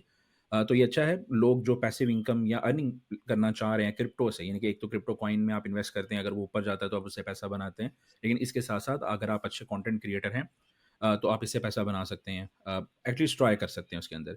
लीडर बोर्ड में हम देखते हैं तो यहाँ पे लीडर बोर्ड भी हम देख सकते हैं कि 262,000 वीकली जो इनकम रही है इस कंटेंट क्रिएटर की, तो आप उन कंटेंट क्रिएटर को जाकर देख सकते हैं वो क्या कंटेंट बना रहे हैं, उस का बना सकते हैं। लेकिन अगेन कुछ वैल्यू देने की कोशिश करें, ऊट-पटांग चीज़ें बनाने का कोई फ़ायदा नहीं होगा। अगर आप वैल्यू देंगे तो अगेन वो सबके लिए भी बेनिफिशियल होगा और आप हो सकता है उसके अंदर भी वायरल हो जाएँ। इसमें बस थोड़ा-सा मैं इसकी प्रेज़ेंटेशन को अगर मैं दिखा दूँ तो इनकी टीम जो है ये सारी मैंने चेक की है, लिंक्डइन की प्रोफ़ाइल्स इनकी वेरिफ़ाइड हैं, उसमें ऐसा कोई इश्यू नहीं है। सिक्योरिटी कोड इनका बस पूरा एक बॉर्डर लाइन पे है 83 और ए रेटिंग है, लेकिन अगेन क्योंकि नया प्रोजेक्ट है तो बग बाउंटी अभी स्टार्ट नहीं हुई है इनकी। तो वो with the passage of time start होती है तब पता चलता है। वेबसाइट सिक्योरिटी में कोई इश्यू नहीं है, यानी कि आप इनकी फ़ोन ऐप जो है वो ऐप की सिक्योरिटी के अंदर भी 2 अटेंशन्स इनके आई थी, इश्यूज़ आए थे, बट वो भी रिज़ॉल्व इनके हो गए हैं। फंडिंग की अगर हम बात करते हैं तो इन्होंने फंडिंग जो रेज़ की वो $60 मिलियन की रेज़ की, और करंटली जो इनकी कंप्लीट अभी वैल्यूएशन है वो $600 मिलियन की वैल्यूएशन पे ये कंपनी खड़ी है। और कम्युनिटी एंगेजमेंट देखते हैं तो वो बढ़ रही है। अगेन गिटहब का अकाउंट इनका काफ़ी पुराना है, हो सकता है इन्होंने किसी से परचेज़ किया हो, लेकिन मैंने एक्टिविटी देखी है, एक्टिविटी उनकी वहाँ पे अच्छी चल रही है, यानी कि कंटेंट को बैक एंड पे वो काम कर रहे हैं। इसके अलावा जो इंपॉर्टेंट डेट्स इसमें आ सकती हैं, अब यहाँ पे अगर हम रियली इसकी परफॉर्मेंस देखते हैं तो क्योंकि ज़्यादा पुराना नहीं है, तो Q2 जो था इस साल का, उसमें 76% हमने ड्रॉप देखा इसके अंदर, और फिर वहाँ से 475% का इंक्रीज़ हमने Q3 में देखा, और Q4 में अभी हमारे पास 88% है। और इसके अनलॉक्स जो हैं वो हमारे पास 30th अक्टूबर को और 30th नवंबर को आ रहे हैं, तो ये 2 डेट्स होंगी, इंपॉर्टेंट होंगी। तो फाइनली फराज भाई से हम हेल्प लेते हैं कि टेक्निकली हम इसको कैसे देख सकते हैं। अच्छा, पहले इसके डेली टाइम फ्रेम के ऊपर बात कर लेते हैं। और इसने एक बुलिश फ्लैग की फॉर्मेशन बनाई हुई है, लेकिन इसमें मसला ये आ रहा है, डेली टाइम फ्रेम के ऊपर आप बड़ी बड़ी विक्स देख रहे होंगे कैंडल्स पे, तो इसका ये मतलब है कि जैसे ही ऊपर जाता है इस पर काफ़ी हद तक का सेलिंग प्रेशर है। और एक बहुत बड़ा की इंपॉर्टेंट लेवल बैरोमीटर यहाँ पे आपको आसानी से नज़र आ रहा होगा कि 0.102 के ऊपर इसने कभी भी डेली के ऊपर क्लोजिंग नहीं दी 24 अगस्त 2025 से। इसका ये मतलब है ये आपका जो टाइम यहाँ पे गुजार लिया है इसने, ये अच्छा खासा है। और अब इसके लिए काफ़ी यहाँ पे एक इम्पॉर्टेंट है कि जिस दिन भी इससे ऊपर की क्लोजिंग आ गई 0.102 के ऊपर, ये फिर रैली की शक्ल कर जाएगा, और ये जो बुलिश फ्लैग की रेजिस्टेंस यहाँ बनी हुई है ये फिर ब्रेक हो जाएगी, और फिर हम एक्सपेक्ट कर सकते हैं कि ये फर्दर ऊपर आपका जाए। और इसके जो फिर टारगेट्स आपको नज़र आएंगे वो तकरीबन यहाँ से बढ़ते हुए अच्छे हो सकते हैं 0.19 की तरफ, यानी कि पूरा पोटेंशियल है कि 100% की गेंस ये दे दे। बस उसकी कंडीशन यही होगी कि as long as it is trading above 0.084 so 0.102 के ऊपर की क्लोजिंग पे बाय करें, 0.082 इसका एसएल हो जाएगा, और फिर इसको राइट करें अपने ऑल टाइम हाइस की तरफ 0.14 की तरफ, और फिर उसके बाद 0.19 की तरफ। सो अगेन ये बहुत इंपॉर्टेंट है कि ये अपने कंडीशंस को यहाँ पे ब्रेक करे। जो लोग इसको शॉर्टर टाइम फ्रेम पे ट्रेड करना चाह रहे हैं उनके लिए भी अगेन यही एक इम्पॉर्टेंट लेवल यहाँ सपोर्ट के तौर पे डिफाइन हुआ है, वो है 0.082, यही जो मैंने स्टॉप लॉस बताया। अगर ये इससे नीचे आता है तो फिर आप इसको शॉर्ट भी कर सकते हैं, और फिर इसका एसएल 0.065 का होगा। अगेन उनके लिए जो स्टॉप लॉस लेवल होगा वो 0.96 का होगा। सो एक ही चार्ट को मतलब एक ही कॉइन को हम दो तरीक़ों से ट्रेड कर सकते हैं। अगर कोई लॉन्ग टर्म में इसको जो मैंने पॉइंट्स बताए, इंपॉर्टेंट लेवल्स बताए, उससे ऊपर की क्लोजिंग अगेन कंडीशनल है, आपको अलर्ट लगाना पड़ेगा वॉच लिस्ट में, और बार बार इसको देखना पड़ेगा कि कब इसकी डेली क्लोजिंग उससे ऊपर आती है, फिर आप उसको अटेम्प्ट करेंगे। अगर उससे ऊपर नहीं आ रही तो फिर आप ये देखें, अगर ये वाला लेवल उससे पहले ब्रेक हो जाता है तो फिर आप इसको शॉर्ट अटेम्प्ट की तरफ जा सकते हैं। सो बोथ वेज आप इसको जो है वो ट्रेड करने के लिए अपनी वॉच लिस्ट में रख सकते हैं, और वॉल्यूम्स भी हैं इसके ऊपर, ट्रेडेबल है, सो अच्छी ट्रेडिंग हो सकती है इस पर। इसके बाद सलमान आप किसको डिस्कस करेंगे? जी फराज भाई, मेरी स्क्रीन शेयर हो रही है। जी, आपकी आ रही है। फराज भाई, ज़ोरा में थोड़ा-सा हम ये ऐड कर देते हैं, क्योंकि जो कंटेंट क्रिएटर्स होंगे उनको रिवॉर्ड ज़ोरा की फॉर्म में मिलेंगे, तो कांस्टेंट एक सेल प्रेशर उसके अंदर रह सकता है, क्योंकि अगेन जैसे मैं कंटेंट क्रिएटर लेट्स से अगर हूँ और मैं कंटेंट बना रहा हूँ, मुझे ज़ोरा की फॉर्म में कॉइन्स मिल रहे हैं, तो मैं उसको रख के क्या करूँगा उनका? तो मैं उनको एक कांस्टेंट सेलिंग प्रेशर रहेगा। बट ये है कि अगेन अगर आप, क्योंकि इसमें मोनेटाइजेशन वगैरह का वेट नहीं करना पड़ता और सारा कट आपको मिलता है, तो इस लिहाज से बाकी वेब 2 के जितने भी हमारे प्लेटफॉर्म्स हैं उनसे थोड़ा सा बेहतर है। बट अगेन इसको इन्वेस्टमेंट पर्सपेक्टिव से मे भी थोड़ा सा ज़्यादा कंटेंट क्रिएटर्स जो हैं वो अगर यूज़ करना चाहें एज अ पैसिव इनकम, तो वो उसको देख सकते हैं। फराज भाई, नेक्स्ट फंडामेंटली हम देखते हैं हाइपर लिक्विड को। ये थोड़ा सा फंडामेंटली स्ट्रॉन्ग है। इसके बाद फिर हम थोड़े से जो वीकर ऑप्शंस हमारे पास हैं उसको भी डिस्कस करते हैं। तो हाइपर लिक्विड हमारे पास बहुत स्ट्रॉन्ग एक ब्लॉकचेन रही है, ब्ले वन की। और ये हमारे पास परपेचुअल डेक्सीज में आता है, डिसेंट्रलाइज एक्सचेंज है ये, जिस तरह से हमारे पास दूसरी ब्लॉकचेन्स के ऊपर एस्टर है और ये उसका काउंटर पार्ट है। मतलब इनकी काफ़ी आपस में इश्यूज चलते रहते हैं कि कौन जीत रहा है, कौन नीचे आ रहा है, तो इनकी प्रोडक्ट एक ही है। हाइपर लिक्विड की टीम इनकी बेस्ट है, अच्छा काम कर रही है, उसमें ऐसा कोई इशू नहीं है। और टोकन की परफॉर्मेंस अगर देखते हैं तो टीवीएल जो टोटल वैल्यू लॉक्ड इनकी है $6.6 बिलियन की है। यानी कि ये वो अमाउंट है जो कि मूव नहीं हो सकती, वो लॉक हुई हुई है in the form of liquidity, in the form of staking या डिफरेंट पैरामीटर्स की फॉर्म में। वेबसाइट की सिक्योरिटी में सच इनके पास कोई इश्यूज़ नहीं है, तो वहाँ पे हमारे पास अच्छे की रिपोर्ट है। अगेन जो हमारे पास सिक्योरिटी स्कोर आता है 89 का है, डबल ए रेटिंग है, वहाँ पे हमारे पास ठीक है, कोई ऐसा इशू नहीं है। जो गिटहब की एक्टिविटी है इनकी, वो भी मैंने चेक की है, उसमें ठीक है। प्रेजेंस ट्विटर पे इनकी है, काफ़ी स्ट्रॉन्ग बैकिंग है। इनका जब नैरेटिव चलता है काफ़ी अच्छा चलता है। और ये हमारे पास इनके अगर हम रिटर्न्स देखते हैं ईयरली बेसिस पर, क्वार्टरली बेसिस पर, तो हमें कुछ इस तरह से दिखते हैं कि 2024 के एंड में हमारे पास नवंबर-दिसंबर में अच्छी रैलीज़ आई थी, मोर देन 134-173%। और उसके बाद फिर अभी करंटली क्वार्टर 3 के अंदर भी 14% इंक्रीज़, बट अभी हम देख रहे हैं कि थोड़ा-सा इसमें डिक्लाइन आया है ओवरऑल मार्केट के साथ। टोकन एलोकेशंस की अगर हम बात करते हैं तो हमारे पास 29th ऑफ नवंबर को एक बड़े अनलॉक्स इनके हो रहे हैं $8 मिलियन के, जो कि इनके जो अर्ली इन्वेस्टर्स होंगे उनको जाएंगे।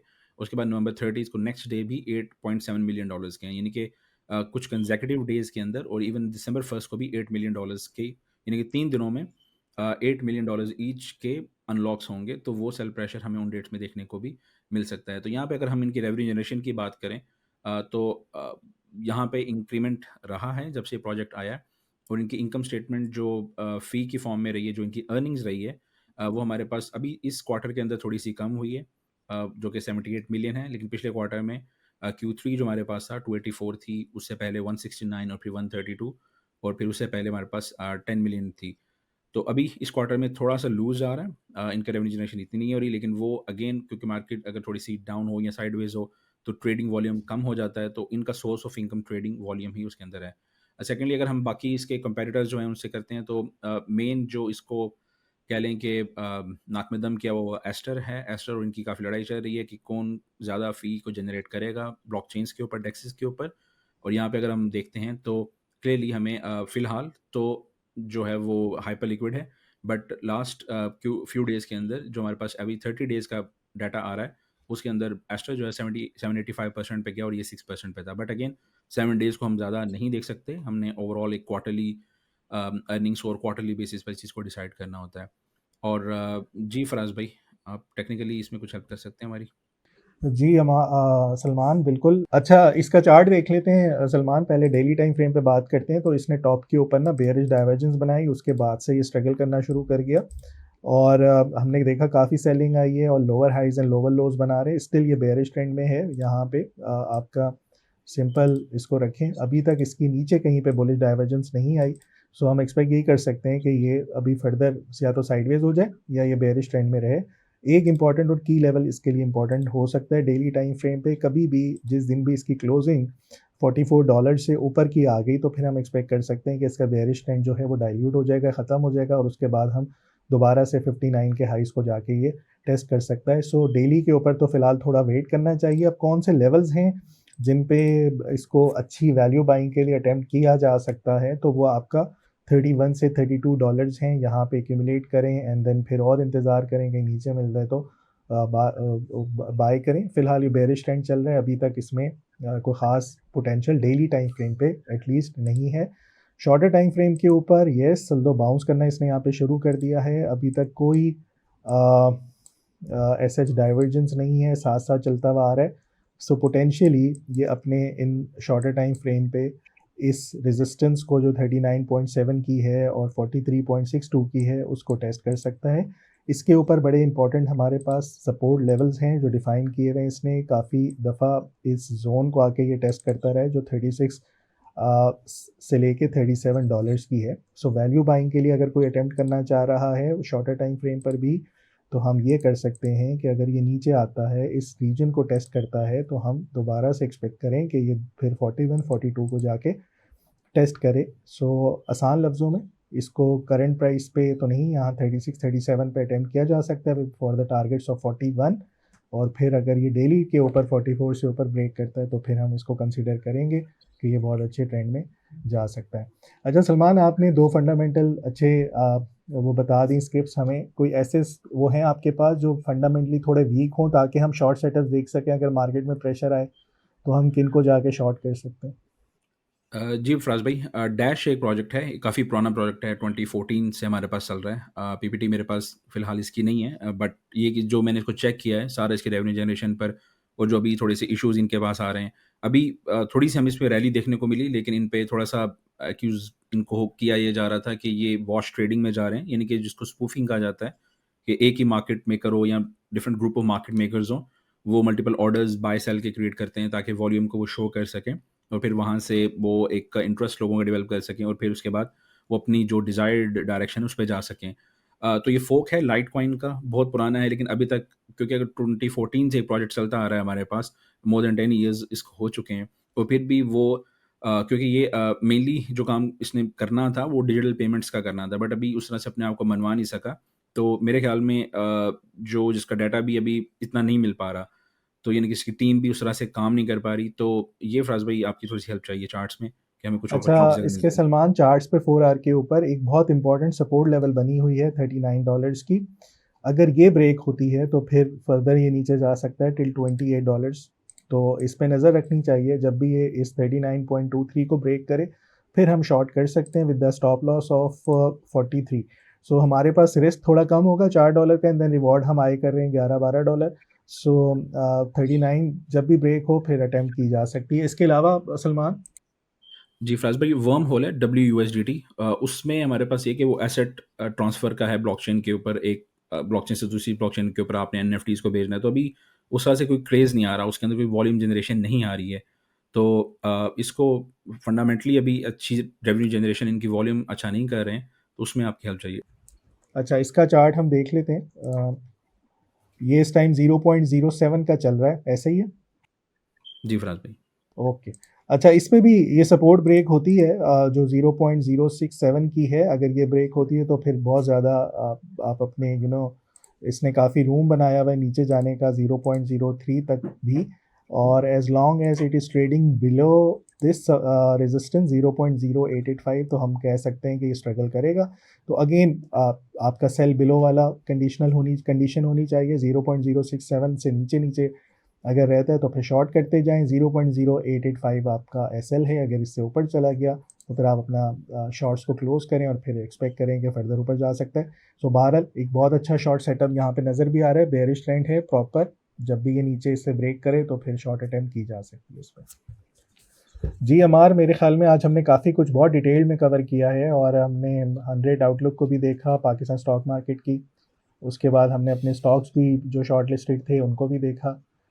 फिर हमने गोल्ड पे बहुत डिटेल से बात की एंड देन इसके ऊपर बहुत डिटेल से बात की। मेरे ख्याल में एक बीटीसी और इथेरियम रह गया, उसको डिस्कस कर लेते हैं फिर रैप अप करते हैं। अच्छा, बीटीसी का हमारा वही सिनेरियो है। हम एक्सपेक्ट ये कर रहे हैं कि ये इसकी एक लास्ट लेग बने जो 146 147 के करीब जाए। हमने यहाँ पे थोड़ी सी बाइंग की हुई है इसकी, और अगर नीचे आएगा इस ट्रेंड लाइन के ऊपर जो कि अब ये बढ़ गई है 96 के करीब आ गई, सो हम यहाँ पे और इसकी वैल्यू बाइंग करेंगे, ऐड करेंगे इसको और फिर लास्ट लेग के लिए जाएंगे। सो इतना कुछ चेंज नहीं आया, ये इसी रेंज के अंदर ट्रेड कर रहे हैं। 106 से 111 114 इतनी पे ही ट्रेड हो रहा है। सो देखते हैं कितना टाइम ये यहाँ पे टाइम गुजारता है और फिर उसके बाद ये अपनी नेक्स्ट लेग की तैयारी करता है। सो ओवरऑल इसमें इतना घबराने वाली फ़िलहाल बात नहीं है। नीचे अच्छी सपोर्ट के ऊपर हम अटेम्प्ट दोबारा से कर सकते हैं। लास्ट टाइम हमने इथेरियम को डिस्कस किया था कि अपना हेड एंड शोल्डर का पैटर्न बना रहा है। जब भी इसका राइट शोल्डर पूरा हो, कंप्लीट हो तो उस टाइम बाय करें। अगर ये कहीं 35-34 के करीब आता है तो बहुत अच्छी वैल्यू बाइंग बन सकती है। ऑल्दो टाइम साइकिल्स के ऊपर इसने अपनी जो कंसोलिडेशन का टाइम था वो पूरा कर लिया है। सो अगर ये फ़ौरन से डिप लेता है और ये सपोर्ट नहीं ब्रेक होती 33 की, तो हम एक्सपेक्ट कर सकते हैं कि फर्दर रैली करे या एटलीस्ट अपने इन हाइज़ को जाके 4896 को जाके फिर से टेस्ट करे। सो ये दोनों बीटीसी और इथेरियम को भी हमने कवर कर लिया। जी अमार। जी, परफेक्ट हो गया। तो यहाँ पे अब आप देख रहे हैं कि एक ही जगह पे आपको बुल्स एंड बियर्स में हर मार्केट को हमने कवर कर दिया। हमने स्टॉक मार्केट KSE 100 को भी किया, आज मैंने तासी मार्केट को भी किया था, फिर हमने ग्लोबल मार्केट्स को कवर किया, टॉप पिक्स को कवर किया, गोल्ड को कवर किया। इवन अब सिल्वर के ऊपर लाइक भाई जो है फंडामेंटल एनालिसिस मैंने थोड़ा सा उनको डाटा भी प्रोवाइड किया था, वो अभी एक वीडियो बनाएंगे और उसमें भी आपको सिल्वर का डाटा भी मिल जाएगा। फिर हमने क्रिप्टो के अंदर 3-4 हमने वहां पे भी ऑप्शंस देखी, बाय वाली साइड भी, सेल वाली साइड भी, और लास्ट BTC एंड इथेरियम को भी देखा। ठीक है, होपफुली आप लोगों को ये पसंद आया होगा। जब पसंद आता है तो काइंडली नीचे कमेंट कर दिया करें, बता दिया करें कि आप इससे बेनिफिट ले रहे हैं, बल्कि अप्लाई भी किया करें, सिर्फ देखा ना करें, जाके मार्केट्स को में इसको एग्जीक्यूट भी करेंगे। चलिए नेक्स्ट वीक मिलते हैं। मेरी तरफ से फराज की तरफ से, सलमान की तरफ से अल्लाह हाफिज, यू गाइस। सरमाया.com, जहां हर फैसला बने सरमाया।